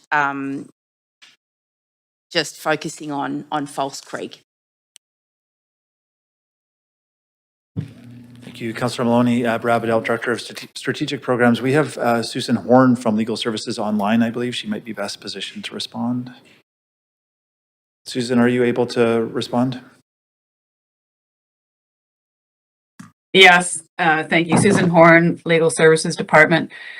Generally speaking, if Councilor Maloney, if your question is seeking some legal advice about the city's liability around flood management, those questions are best responded to in camera or by written privilege memo, which we are happy to provide at your or any other councilor's request. Okay, thanks. I'm looking for some more general comments rather than specific legal advice. So I might move on to my next question. In terms of the West End waterfront plan that was voted against by council, that can I have some more information about the climate mitigation and flooding mitigation aspects that were included in that plan, and whether there's any moves to revisit that in light of this report? It's probably something that Park Board would be in a position to advise on. Yeah, thank you, Councillor Maloney. So Park Board would be best to advise on that. They are doing a coastal flood risk assessment of all of Park's assets around the city. That work is underway right now, so I'm sure they'd be happy to provide more information via memo to that question. Yeah, I think that would be helpful too. I'd like to, I'm just about to send round an amendment to the report recommendations, if you could bear with me, and perhaps if Councillor Fry goes ahead and then I'll come back on. Thank you very much. Councillor Fry. Yeah, thank you. And thank you for the report and the work on this. I recall from previous reports the rather alarming language around managed retreat. And I don't see anything in here about retreat. I see mitigations as far as structural enhancements and that kind of thing. And where is the role of in this policy where it comes? Or is that still a consideration that we have for managed retreat in some of the flood-prone areas? Thank you, Councillor Fry. So the policy doesn't preclude managed retreat. It more enables the city to take a consistent process for decision-making in this space. So a lot of the city, Falls Creek, Fraser River, clearly a space of protection given what's there, but the policy does not preclude managed retreat. I think that's a follow-up conversation with council in terms of where that might be pursued. But at the moment, it's neither on the table nor off the table. It's not precluded by the policy. Okay, so the function of this policy is really just to look at our tools for mitigation and yeah, I would say the purpose of the policy is that to date, we haven't had any council-approved policy as to where and when we require coastal flood protection.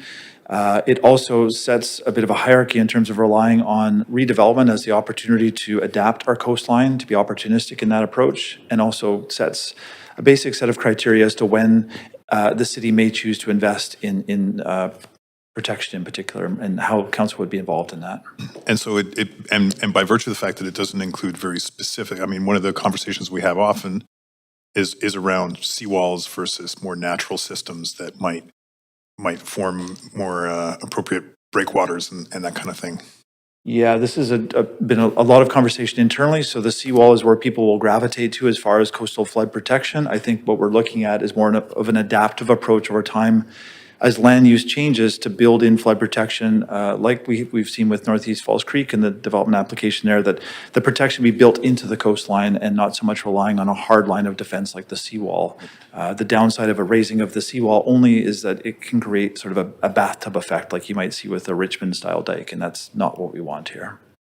Yeah, okay. And so in this also, this is where we talk about things like, say, the Olympic Village School being built to a higher grade in anticipation of. Yeah, the first thing the city really did in this space after we went through the future flood mapping was to raise the construction level for all new buildings. So buildings now are built to accommodate a meter of sea level rise looking out to 2100. We've also seen applications like St. Paul's Hospital that have been built even higher in that case. So that's a minimum starting point for any building, including that school. Okay, and this policy supports that work moving forward? Correct. Okay, thank you. Thanks. Councillor Maloney. Thanks. If you could take me to an amendment queue. Sure.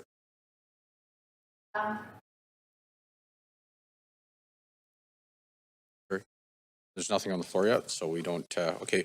Councillor, can you hold on one sec? Would someone like to move a motion? Great. Great. Thank you, Councillor Maloney. Is there a seconder? Great. Thank you, Councillor. It's not the amendment, it's just the motion, so we can get to the amendment. Thank you. So that was seconded by Councillor Meisner. And then Councillor Maloney hopped on the main queue, now is on the amendment queue.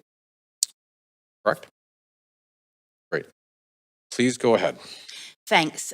This is to replace the current recommendation, and it's simply to direct the city to take a leadership on how key governments, agencies, utilities and landowners plan coordinated, cost-effective flood protection for Falls Creek and other areas at risk before crisis disruption and avoidable expense force our hands. And it doesn't ask Vancouver taxpayers to unilaterally shoulder everyone else's costs. It asks what the city to do only what it can do, bring the players together and protect some of Vancouver's most important public places, economic assets and symbols.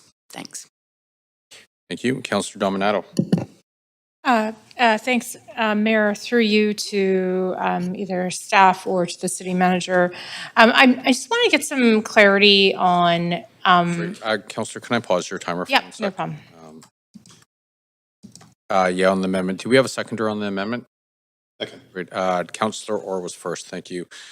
Councillor Dominato, please go ahead. Yeah, I'm just wondering if staff could speak to the proposed resolution here. Obviously, we're looking at adopting the policy framework, fully supportive of that.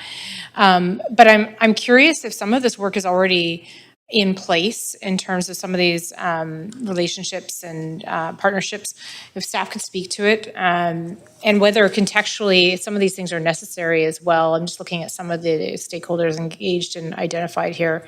So could staff, I don't know who wants to take that one. I see our Deputy City Manager standing up, so. Thank you, Sandra Singh, Deputy City Manager. Councillor, we just received this memo, and I wouldn't mind just having a couple of minutes for staff to be able to review it in order to respond to your question. It is a report back, but we could use a moment. Why don't we take a 3-minute recess? 5? You need 3? 3's good. 3-minute recess. Thank you. Great, thank you.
Okay.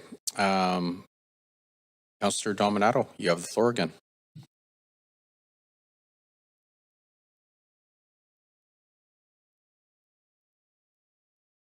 Follow-up from city manager or staff with respect to my questions.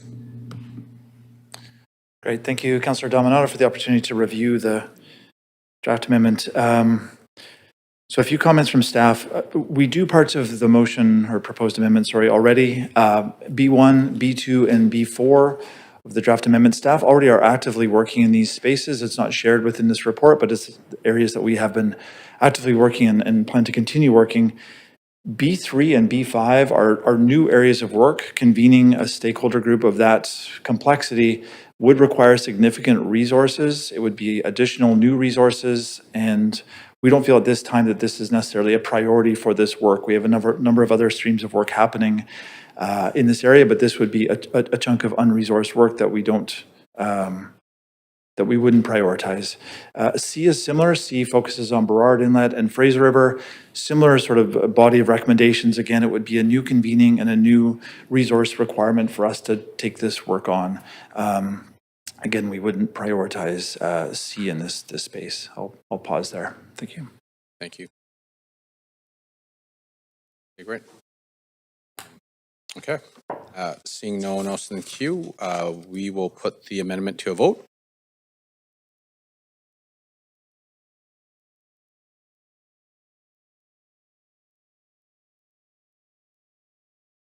Is Councillor Bly online? Okay. No, okay. And that fails with myself, Councillor Dominato, Councillor Montague, Councillor Klassen, Councillor Meisner, and Councillor Joe in opposition. Okay, so we will go back to the main queue. Councillor Dominato. Are we speaking just now to the report? Yep. Well, okay. Well, suffice it to say, I just want to acknowledge the work of staff in bringing forward a policy framework. I think that it's necessary in terms of ongoing planning. And as was noted, there is a need to have some consistency as well as we're undertaking planning, particularly in floodplain areas. And so I'm supportive of us having this framework. I know there is a lot of ongoing work behind the scenes. It's not just with the City of Vancouver, but other municipalities as well in this space. And so I think that the policy framework is a good first step, and so I'm happy to support it. Thank you. Thank you very much. Okay, seeing no one else in the queue, I'm going to call the vote.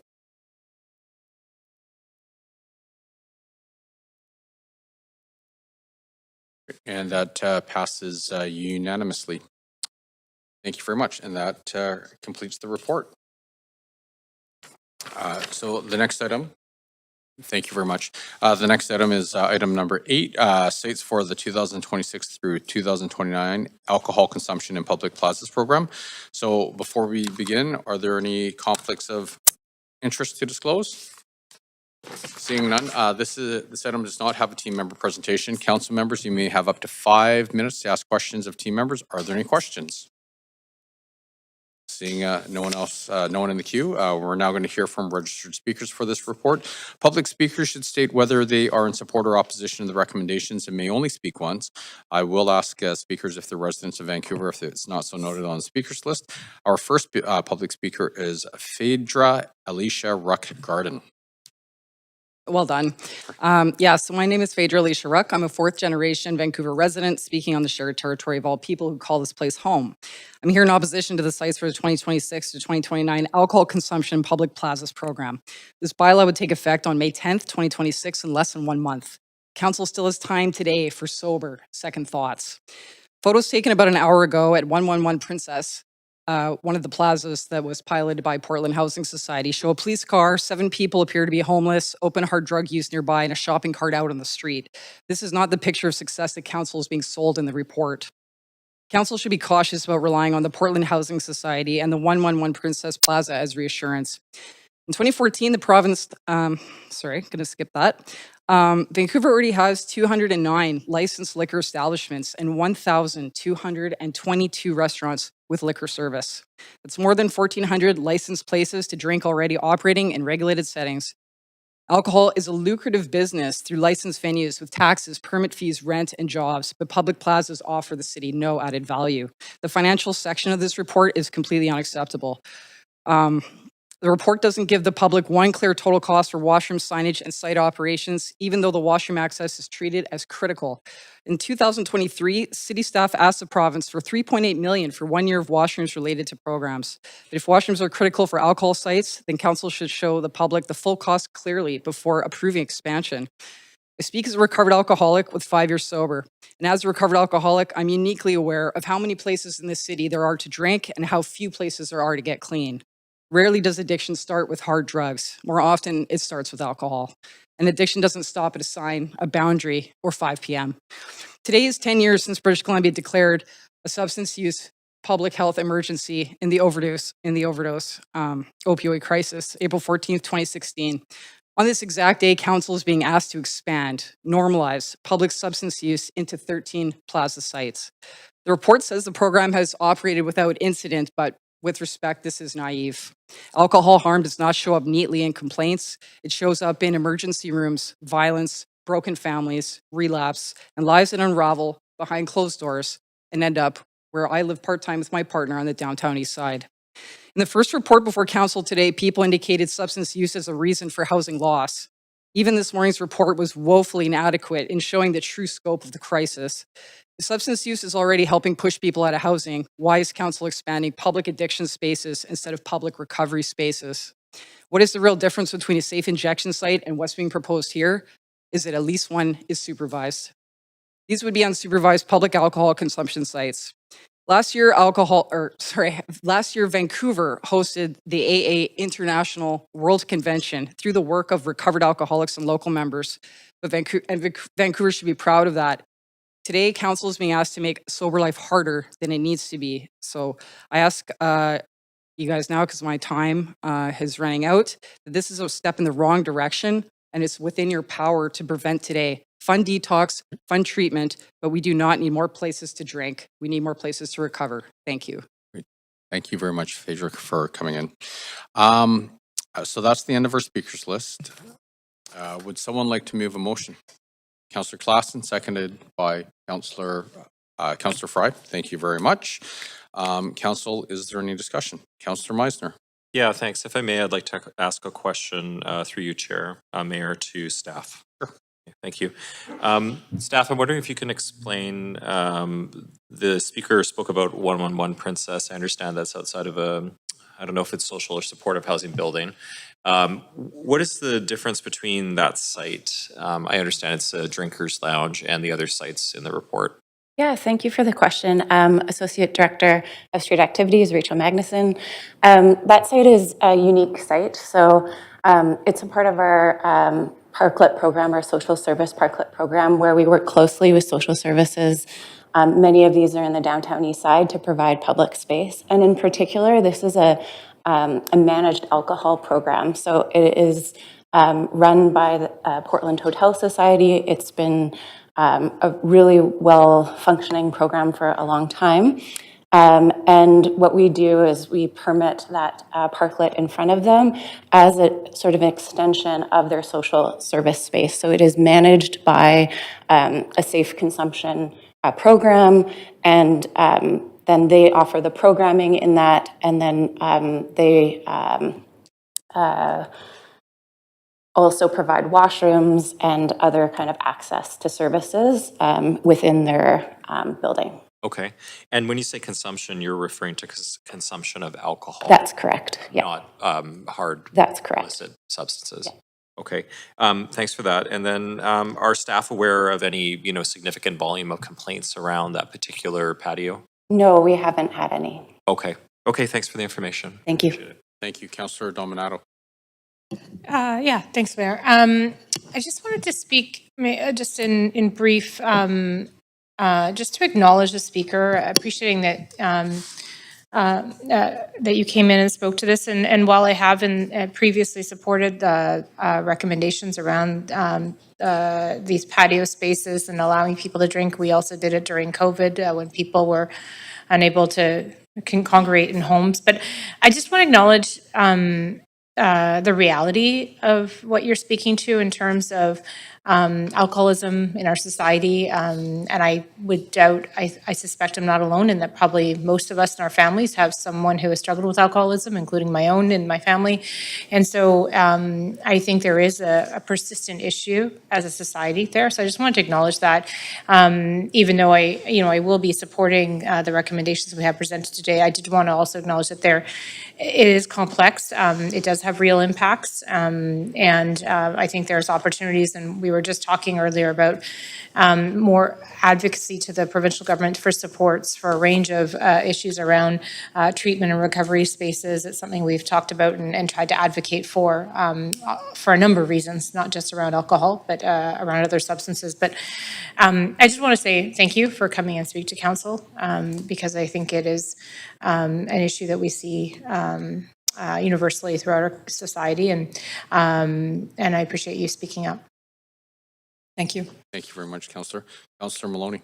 I just have some questions. So the plaza locations that are included are they're all clustered around the metro core. What was the reasoning behind not including any south of King Edward and mostly around the downtown core? Yeah, good question. So the way our Plaza program is run is that we co-manage spaces with community groups, BIAs, or social service organizations. And so rather than us identifying the plazas that are suited for public drinking, we work closely with our partners who co-manage those spaces with us to identify them. And so the list that you see has been brought forth by us, by our community partners who want to have this belong to this program. We do have some new plazas like Main and 50th, or newer plaza, Fraser and 48th. And the Fraser and 48th, they just haven't chosen to be a part of the program. And Main and 50th is still early in its pilot stages, and so isn't eligible at this time. Okay, and the one at the plaza at 14th and Main, I know that the bathrooms are public toilets are pretty far away from that one. Yeah. Was that a consideration? Absolutely. And so many people who might be using that plaza may be patrons of businesses in the area, so they can use those bathrooms if they're, at the JGB and getting a coffee. And we want to be able to provide a secure public use of a washroom. Another consideration is just the management of that. So we work closely with the BIA, or someone has to come and lock that bathroom, et cetera. So with the balance of both the washrooms that may be available in businesses, that location that's a little bit far, we thought it kind of met the criteria. You thought just on balance? On balance, there would be enough access. Yeah. Okay. That's all for me. Thanks. Thank you very much, Councillor Orr. Yeah, thanks. I too also want to acknowledge the speaker, and somebody spent 7 years in AA, and I do recognize the difficulties of seeing the permissibility of alcohol versus sort of other substances, and I do want to recognize that. And I do want to note that oftentimes we do have VCH sometimes giving comments when we come up to this. We had it when we extended liquor license hours, I believe, to the 4 a.m. one. Just wanted to acknowledge that as well, but also that the managed alcohol program is harm reduction. It is significantly different. These are people that are problem alcoholics in terms of drinking hand sanitizer, and other sort of problematic alcohol, and that this is a incredibly successful program because, sometimes cold turkey works for some people. I've seen it. I've seen it also fail. I've seen people who have made their health significantly worse by doing cold turkey, and this program weans people off of alcohol into sort of different forms of alcohol. And I recognize, the speaker is not satisfied with that. I understand, that alcohol is alcohol. Maybe is this sort of situation, but I do think that there's that this program saves lives. So I will be supporting the report and recommendations. Thanks. Councillor Clausen. Yeah, just really quickly, I want to speak to an example of the success of this program.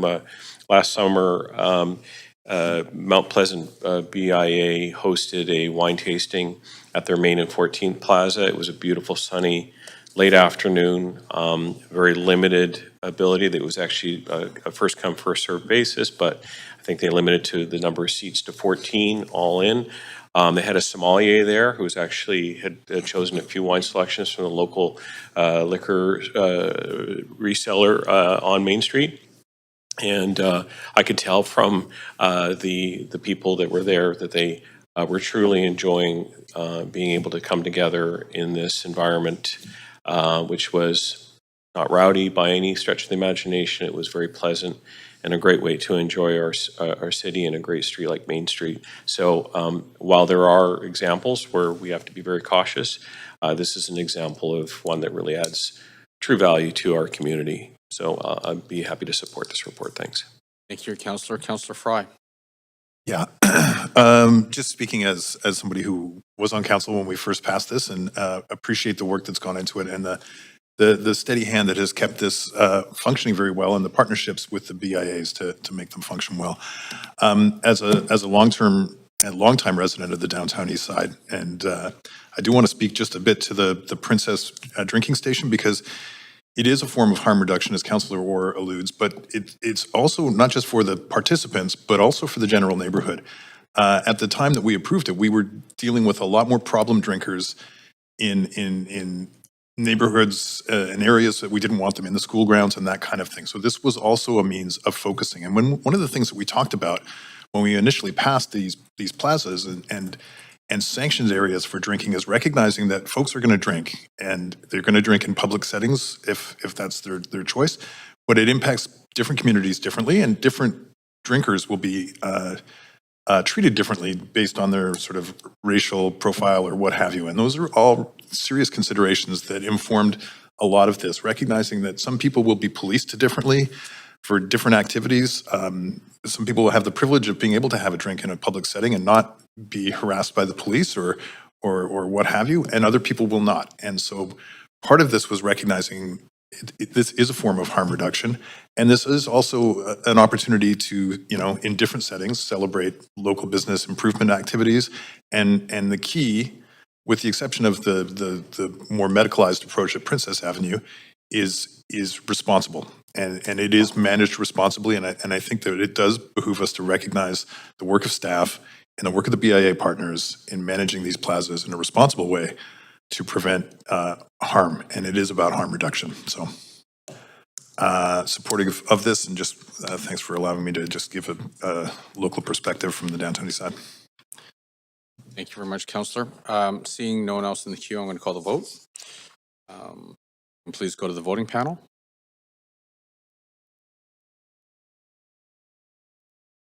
Great, and that passes unanimously. Okay, and that completes report number 8.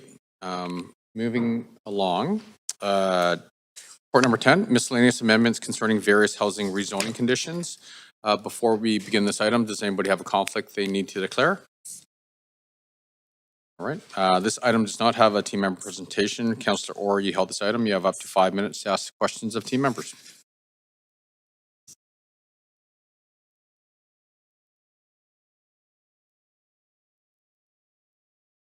Oh, okay, yeah, hi, sorry. Excellent, yeah, so, just want to acknowledge that we're in a brave new territory here in terms of things that would usually be at a public hearing, and now are at council. Just wanted to recognize that. We're kind of all learning kind of as we go along here with this process. But I do want to ask a few questions to staff. Generally, just why are these amendments being brought forward as a sort of bundled package rather than evaluated site by site for council to determine, each one individually? Director for Housing Policy and Regulation. We're bringing them forward as a batch because these projects couldn't be caught as part of the in-stream process. So council will have seen some of these already, either as yellow memos or embedded in rezoning applications as they come forward individually. These projects have already passed through that stage. And so for efficiency, we brought them together in a way like a miscellaneous text amendment report template since they're all mostly following the same program, the Rental Development Relief Program. For sure, yeah, okay, I understand that. So do you think then that this might set some sort of precedent in terms of, we present to the public one thing, and then I know we've passed this, rental development relief program, which I did not support at the time. So, does it send a message that applicants, that are, sitting on a property, say, can now just, kind of come back later and amend it and, get rid of the affordability kind of component? I mean, not completely, but. Yeah. I mean, this batch, 9 of the 11 housing agreements that are being amended are in response to the Rental Development Relief Program. So that program was developed as a temporary measure to address viability. And so it has a start date and an end date, December 2027. And so we wouldn't expect projects necessarily to come through in a different way. And they, in this case, would have to meet the criteria outlined in the Rental Development Relief Program. And so those, the program was approved by council. This report obviously is a chance for council to weigh in. And then each individual housing agreement does come back to council for endorsement before it's registered with the Land Titles Office. So there are quite a few opportunities for council to make decisions related to each report if they need to. Can you expand on that? So when does that come back? Sort of is that like in the bylaws? Sort of. Yeah, that's right. Yeah. So for a typical rezoning application, we approve those conditions. The housing agreement then is created working with law, and then law brings those housing agreement bylaws forward to council as part of their daytime routine work. And once council approves those, then they're registered with the Land Titles Office. So this step today is to make a decision on whether or not council wishes to do that, and then law will take those housing agreements away and bring them back for approval. Okay, I'm not sure about previous councils, but that doesn't happen very often in terms of when, like a bylaw is pulled and council sort of votes on it. I mean, maybe usually they're approved at that point. Pretty kind of all like batch approved, right? Yeah. So you can maybe, would it behoove council just sort of maybe be more sort of attuned to that process? If this is now like does it give added value to that section of where we're approving bylaws that we should sort of kind of pay more attention to? I mean, I mean, for the ones in the Rental Development Relief Program, they are meeting the eligibility requirements that were set out by council. So I don't know that extra attention is necessary. They are compliant. Okay. I guess this is probably a difficult question, but in terms of, I know each project is probably different, but I mean, what would the difference in rents be between the sort of CMHC averages and BMR? It would be quite significant? I mean. Yeah, Martin can he's got the data at his fingertips. Thanks, Martin. Yeah, so the original affordability for these projects would have been 20% discount to citywide averages. So for a studio, that's $1,364 for 2026, all the way up to $2,900 for a 3-bedroom or larger. And the changes, if approved today, would bring the affordability for a studio to $1,700, all the way to $3,600 for a 3-bedroom or larger. So quite a significant jump. Yeah, it would be going from a 20% discount to citywide average to at citywide average. Councillor Fried?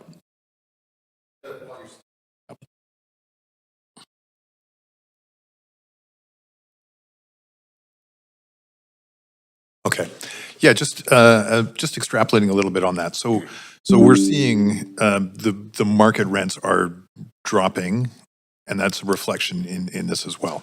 Yes. So, and we calculate our BMR relative to market rents annually, or? That's updated annually with the CMHC rental market report. Yes. Okay. Yeah, because I think it's and how does this translate to our vacancy rate? Because a lot of this was predicated by having a very low vacancy rate, and now we've seen the vacancy rate. And I appreciate that we've approved this pilot, so this is all compliant with the pilot project that we approved.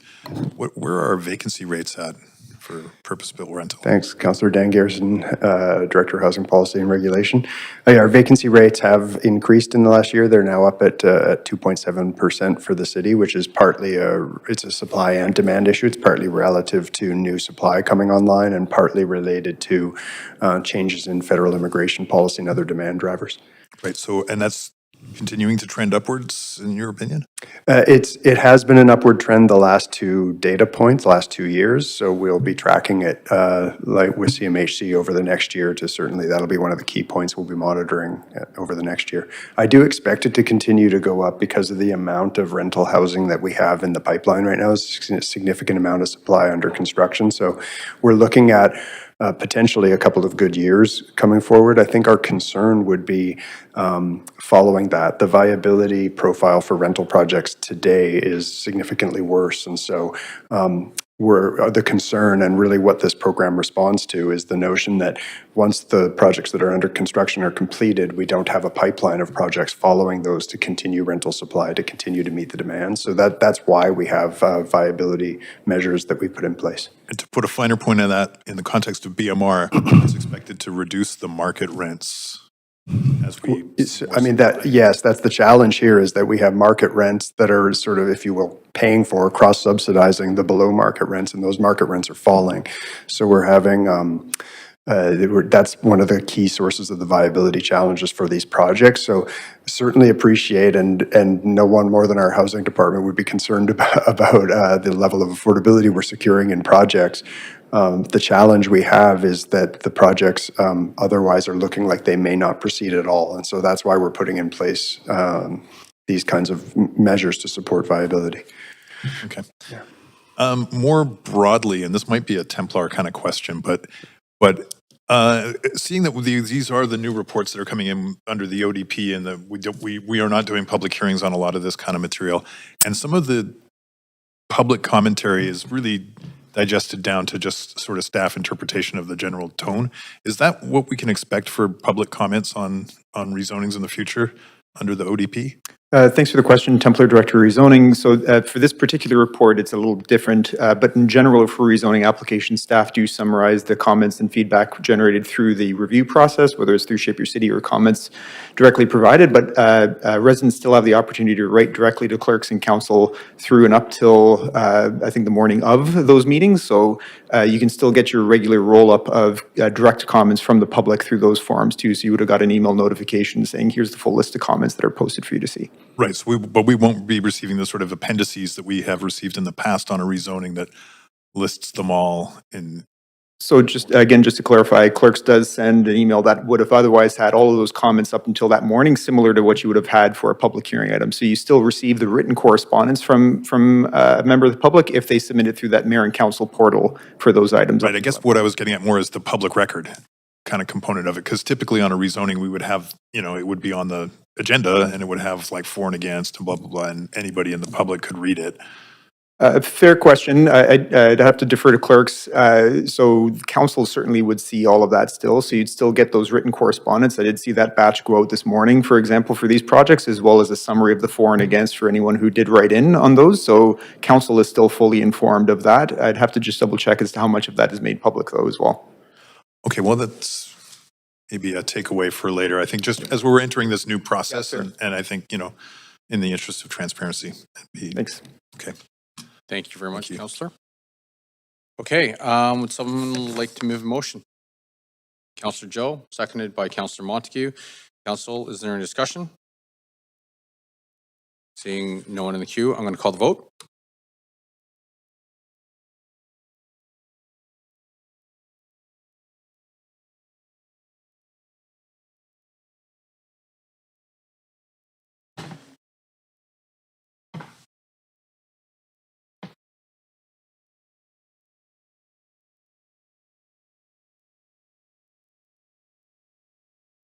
Okay, so just so we're clear, clerk, do we have to redo that vote, or usually we're all fine? Okay, good. Okay, that passes with Councillor Orr abstaining. Okay. Yep. Oh, yes, thank you. Okay, please go ahead. Mayor, noting the time here and what looks like not many items, perhaps we can move to complete the rest of the council business before. Okay, so seconded by Councillor Joe. Is there any discussion? Okay, all those in favor say yay. All those opposed say nay. Okay. And so, sorry, clerk, we just need a majority, right? Yep, okay, perfect. Okay, we will continue on to finish the business of this meeting. Okay, so the next item I have is it item number 11, is that correct? Okay. CD-1 839 text amendment 5590 Victoria Drive and 2005 East 40th Avenue. Before we begin, any conflicts to disclose? No? Okay. This item does have a presentation. We have team members here to present this item, unless someone wants to waive the presentation. What's up? Okay, so we have motion to waive, seconded by Councillor Joe. Is there any discussion here? Okay, so all those in favor of waiving the president say aye. Aye. All those opposed say nay. Great, so we will waive the presentation. I know it's would have been fabulous. So would the applicant like to make, no? Okay, there we're good. Council members, you have up to 5 minutes to ask questions of team members and the applicant. Are there any questions? Councillor Orr.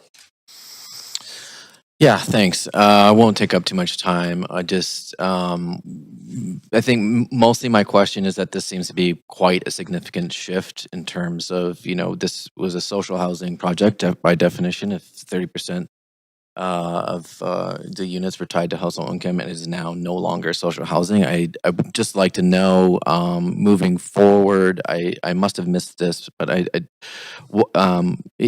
it's consistent with the ODP just because it's residential. I'm just trying to wrap my head around that it's almost a complete shift in the actual housing type, and why that doesn't trigger an ODP amendment or a public hearing.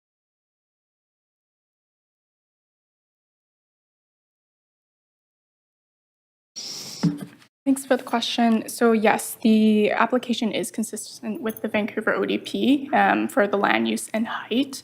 So therefore it's consistent with the Vancouver ODP, and then it's not required to go to a public hearing. Okay, I think this one is significant in terms of that, people were, presented with a social housing project, and a lot of times they will forgive height and building form and density because it's social housing, and that this is something that was presented to the public and is now no longer presented to the public. Is there a chance in the future to amend the ODP for this to a change in housing type from social housing to market housing, to automatically trigger an ODP? I'm just curious of moving forward and the ODP and how this works. Again, acknowledging that we're kind of in a brave new world here. Thank you for the question. So just to further elaborate, so projects right now that are consistent with the ODP are weighed against the general land use plan, which is predominantly use and height. This is housing affordability is not a regulating factor in the ODP. If it were to become, that could be something that would add to that, but at the moment it is not, and I'm not aware of a current plan to do so, but that's something that if council wanted to in future iterations, you could explore. What I will say is that's embedded in our policies, and we still weigh applications based on those policies, and we engage the public based on those policies. So the public was aware and was consulted on the proposal that was before us tonight. So it's not a last minute switch per se. No, I'm not suggesting it's a last minute switch, but I just think that, there is a difference between, like a sort of like the way that a public hearing works in terms of, mobilizing people and the way this kind of works. I do think there's a difference. Are you aware of other jurisdictions that have included what you said in terms of the general land use and the housing type, sort of separating that out? Yeah, I don't want to speculate. I don't have that information available as to exactly what other municipalities have. Yeah. I would love to know, just we can because we're certainly all just we can trying to certainly follow figure up. things out, here. So I appreciate that. Again, a similar question as before. Is there any sort of threat that there's, this is precedent setting in terms of, we've been approved for a social housing project and then now, I can't make it work. And instead of, trying to find, partners with senior levels of government or other sort of nonprofit housing providers, we just go and get rid of it. Again, fair question as well. So we don't typically try to rely on precedents in this forum. So it could certainly set expectations. But again, in general, just to echo Dan Garrison's comments from before, a lot of what we're looking at now is to support viability in projects. And it is somewhat of a moment in time as we're experiencing these, and they are reviewed on an individual basis and still against our policies as to whether or not it's supportable as well. So I think this did go through that evaluation, and the report kind of reflects on those trade-offs that are presented for you today. Okay, and then just, sort of going for trade-offs in terms of we're reducing affordability, but I mean, the original project would have had, sort of, community amenity contributions. I know that's probably changing moving forward too. So now, that is also something that is weighed in terms of, CACs were waived, and now, it's now going to be 100% market. And is that something that is sort of contemplated, that trade-off? Absolutely, yes. So as part of our process, social housing is technically exempt from a CAC, but otherwise the project as it comes through our pipeline would go through a review with our real estate team to determine whether or not there's viability in a project to support a CAC, and if there is or isn't. And some of those trade-offs might be to deepen level of affordability instead of collecting a traditional CAC, whether it's cash or amenities too. So those things are all evaluated against our plans and policies through our process. Right. Okay. So I guess thanks. And I'm sorry, we're at time. Okay. Seeing no one else in the queue, I do want to circle back and just see, is the applicant online or in the chamber? Hi, Mayor. Hi. I don't know if you can see me. Yes, James Todd, JT Development Consultants, we're the applicant for this proposal. Great, thank you. And did you want to make a presentation at this time, or? I did have a brief item, but I mean, maybe just to take a little bit through the process. The base zoning before it was changed was a C2 zoning, which now wouldn't require rezoning for a 6-story market rental building. The previous owners went through a 3-year process, and we can't comment on why or the viability of their proposal, but the viability of our proposal to include below market units would not make or allow this proposal to be viable. And then I just wanted to mention that our with our client here, this is our 4th mixed-use rental project in Vancouver in the last decade. The other 3 are built and occupied by Vancouverites, and we're a strong proponent of creating viable rental options in Vancouver, and I think this is a fantastic neighborhood for that. So I think Studio One, our architect, is here as well if there were any questions with architecture, but I just wanted to provide those notes, if that's okay. Thank you so much. Thank you very much. Okay, would someone like to move a motion? Councillor Klassen, seconded by Councillor Joe. Council, is there any discussion? Seeing no one in the queue, I'm going to call the vote.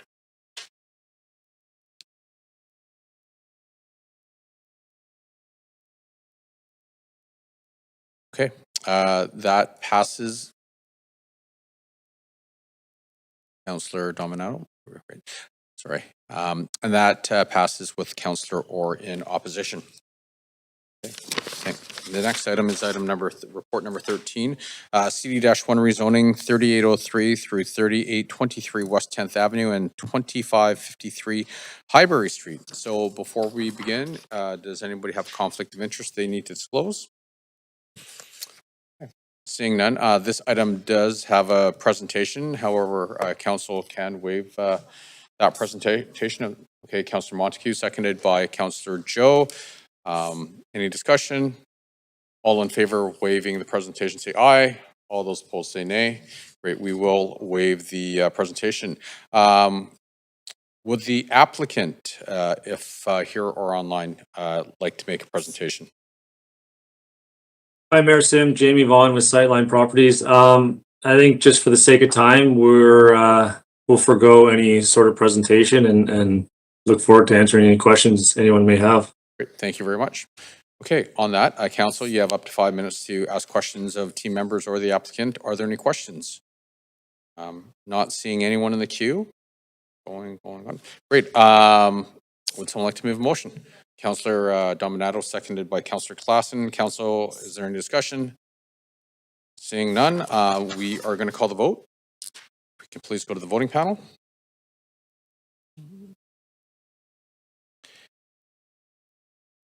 Great, and that passes with Councillor Orr abstaining. That completes report number 13.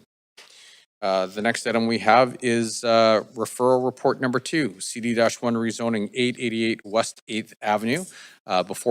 Thank you, by the way. Before we begin this agenda item, if anyone believes they have a conflict of interest, now's the time to disclose it. Seeing no one bring up their hands, this item does not have a presentation by team members. Councillor Orr, you held this item, so you have up to 5 minutes to ask questions of team members.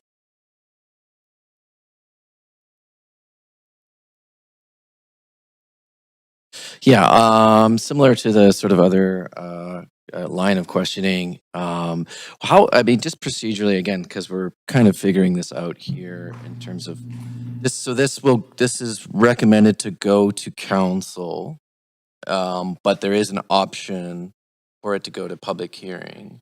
And what does that process look like? I mean, if this is all brand new, right? So what would council need to do to sort of initiate that? As far as the steps for Procedurally, I'm just because I can't talk about the merits, obviously, of the proposal. I'm just thinking procedurally, if it was in the interest, say, of the public, if there had been any, public comments around this, and if there'd been, concern, that this is mostly commercial and not residential, right? So that there might be members of the public who want to see it go to a public hearing. What does that process look like? Yeah, thanks for the question. So again, consistent with the new Vancouver Charter requirements, projects that are consistent with the ODP, but other uses beyond residential, so commercial uses, it's council's kind of decision path about refer to public hearing versus refer to council for decision. So we've developed some internal criteria to help just guide a staff level recommendation around consistent with both the ODP, but also our plans and policies, the extent of kind of public involvement and comment. We received about 30 some odd comments on this project leading up through the Sheeper City process. And so for those reasons, we're recommending, because it's consistent with those matters, referring to council decision. If council wanted to refer this to public hearing for other reasons, whether it's because of a hotel or you want to hear more from the public, you certainly have the ability to do so. You'd have to move a motion that would replace the direction to refer to council with just a motion to refer to public hearing.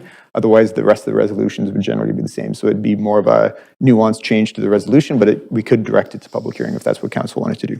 Okay, thanks. Yeah, I just was more really sort of curious about the process. I see here also that the clerk sort of answered my question too around what that would look like in terms of the language. But I'm happy just to sort of get on with the proceedings here. But it was more, I'm just curious, how this would work.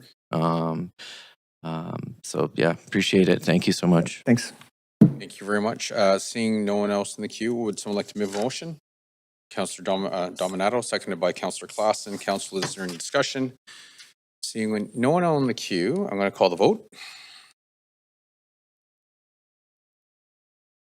And that passes unanimously. And that completes referral report number 2. Okay, so we will go to bylaws now. We have 8 bylaws on the agenda for enactment. Before we begin this agenda item, any conflicts of interest to disclose? No? Great.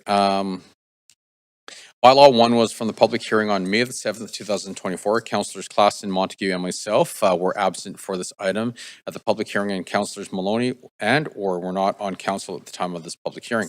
Councillor Claassen, have you reviewed the proceedings and will you be voting on the enactment? I have and I will. Great. Councillor Maloney? Councillor Montague? Great. Councillor Orr? Great. I have not and I will not.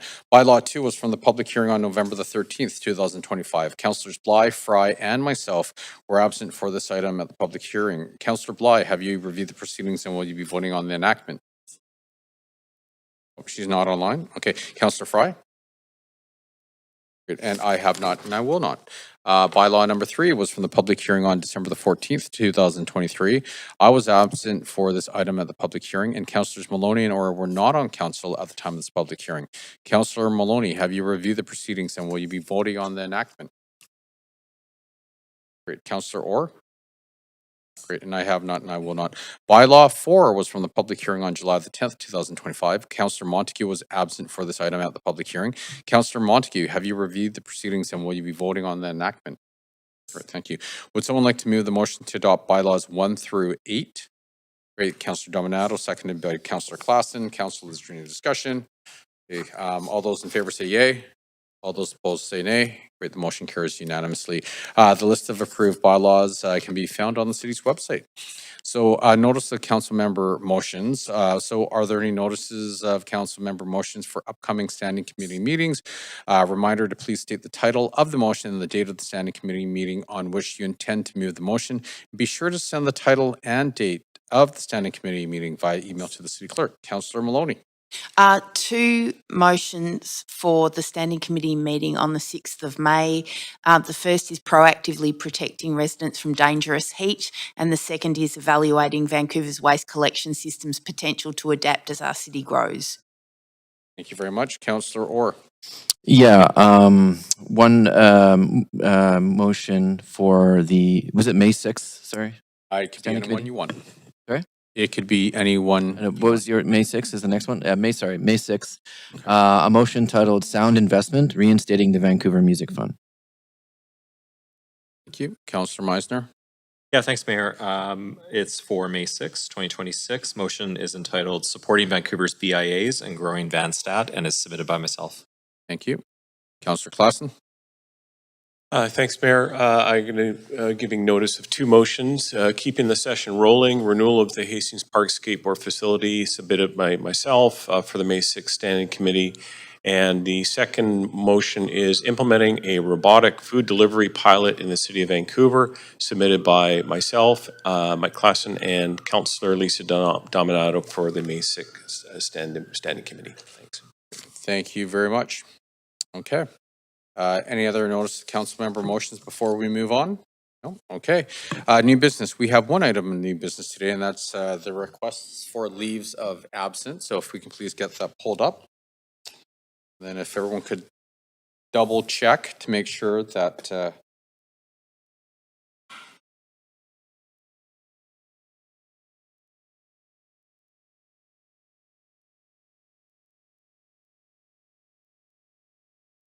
and so seeing it looks like everyone has reviewed it. Okay, and so this motion has been circulated to council at the beginning of the meeting and is available on screen. As you can see, would someone like to move a motion? Councillor Claassen, seconded by Councillor Dominato. Okay, is there any discussion? No? All those in favor say yay. All those opposed say nay. Great, the motion carries unanimously. Council, are there any other items of new business? Okay, we'll move on. Inquiries or other matters. Council, are there any inquiries or other matters? And I will go first. Yeah, I do want to take a moment to recognize the passing last month of former city councillor Dr. Seti Pendikar. So born in India, Dr. Pendikar moved to Canada as a young man to study at UBC, becoming a professor in urban planning and development. In 1972, he was elected as the first South Asian councillor in Vancouver's history, and over the course of his term on council was a champion for access to green space in our city waterfront, advocating for 99 by 99, which is 99 kilometers of waterfront walkway by 1999. Through his return, though he returned to his passion teaching after one term on council, he continued to have an impact on our city, acting as the chairman of the building committee for the Akali Singh Sikh Society Gurdwara, where he was instrumental in acquiring the land that the Gurdwara now stands on. Dr. Pendekar was a trailblazing member of our community and made history in our city for South Asian Canadians across the province. We're grateful for for everything that he contributed to Vancouver over the course of his life, and he will be missed. Personally, had the opportunity to go to his celebration of life a few weeks ago, and meeting with his family and his friends, and I can tell you, he had an amazing impact on so many people that's felt to this day. In fact, I know Councillor Klassen was there as well, and he had actually had a pretty good, deep personal and mentor relationship with Dr. Pendekar. So, like I said, huge impact on the city of Vancouver, and he definitely will be missed. Councillor Fry. Yeah, thanks for that acknowledgement, Mayor. I'd like to take a moment to acknowledge today is the 10-year anniversary of the declaration of the toxic drug crisis in British Columbia. A declaration that predates any of our involvement in council, but certainly as this council and the previous council, we've all been acutely aware of the impacts. Over 18,000 British Columbians have died since that emergency declaration, and yet still dozens a month are dying in our city. And on a very personal note, I this weekend attended a celebration of life for a friend of mine. We had a 40-year friendship, and he wasn't living in supportive housing or on the street. He didn't have substance use disorder. He'd met a new partner and a younger partner, and thought he could keep up with the club lifestyle, did a couple of bumps of dirty coke, and overdosed, and died of a heart attack 2 days later after being in a coma. So it's real, it's still happening, and I think it just behooves us to recognize that this toxic drug crisis affects all of us in every aspect of life. This is somebody who you would all know, some of his family members, and I won't divulge who he is or anything publicly, but it's just a sobering reminder that this crisis continues unabated, and this toxic drug crisis is insidious in all aspects of our life, and just remembering all the people who have died and the loss and the grief for their family members.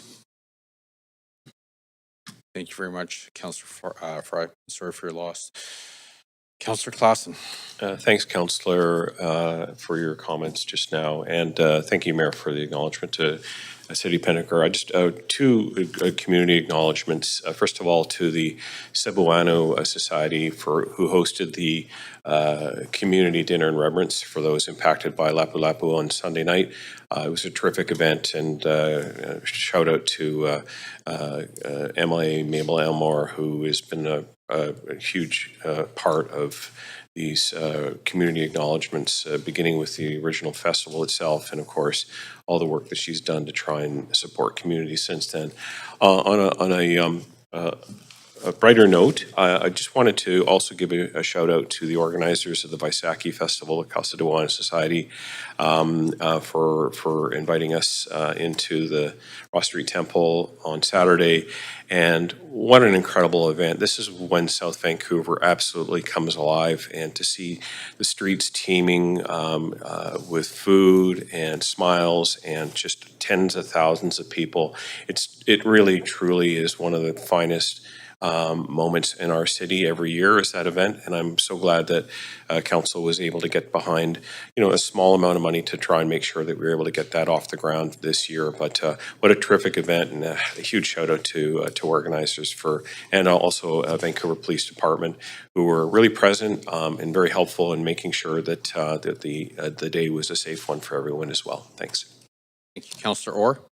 Yeah, thanks. I would like to acknowledge the passing of Dennis Rouse.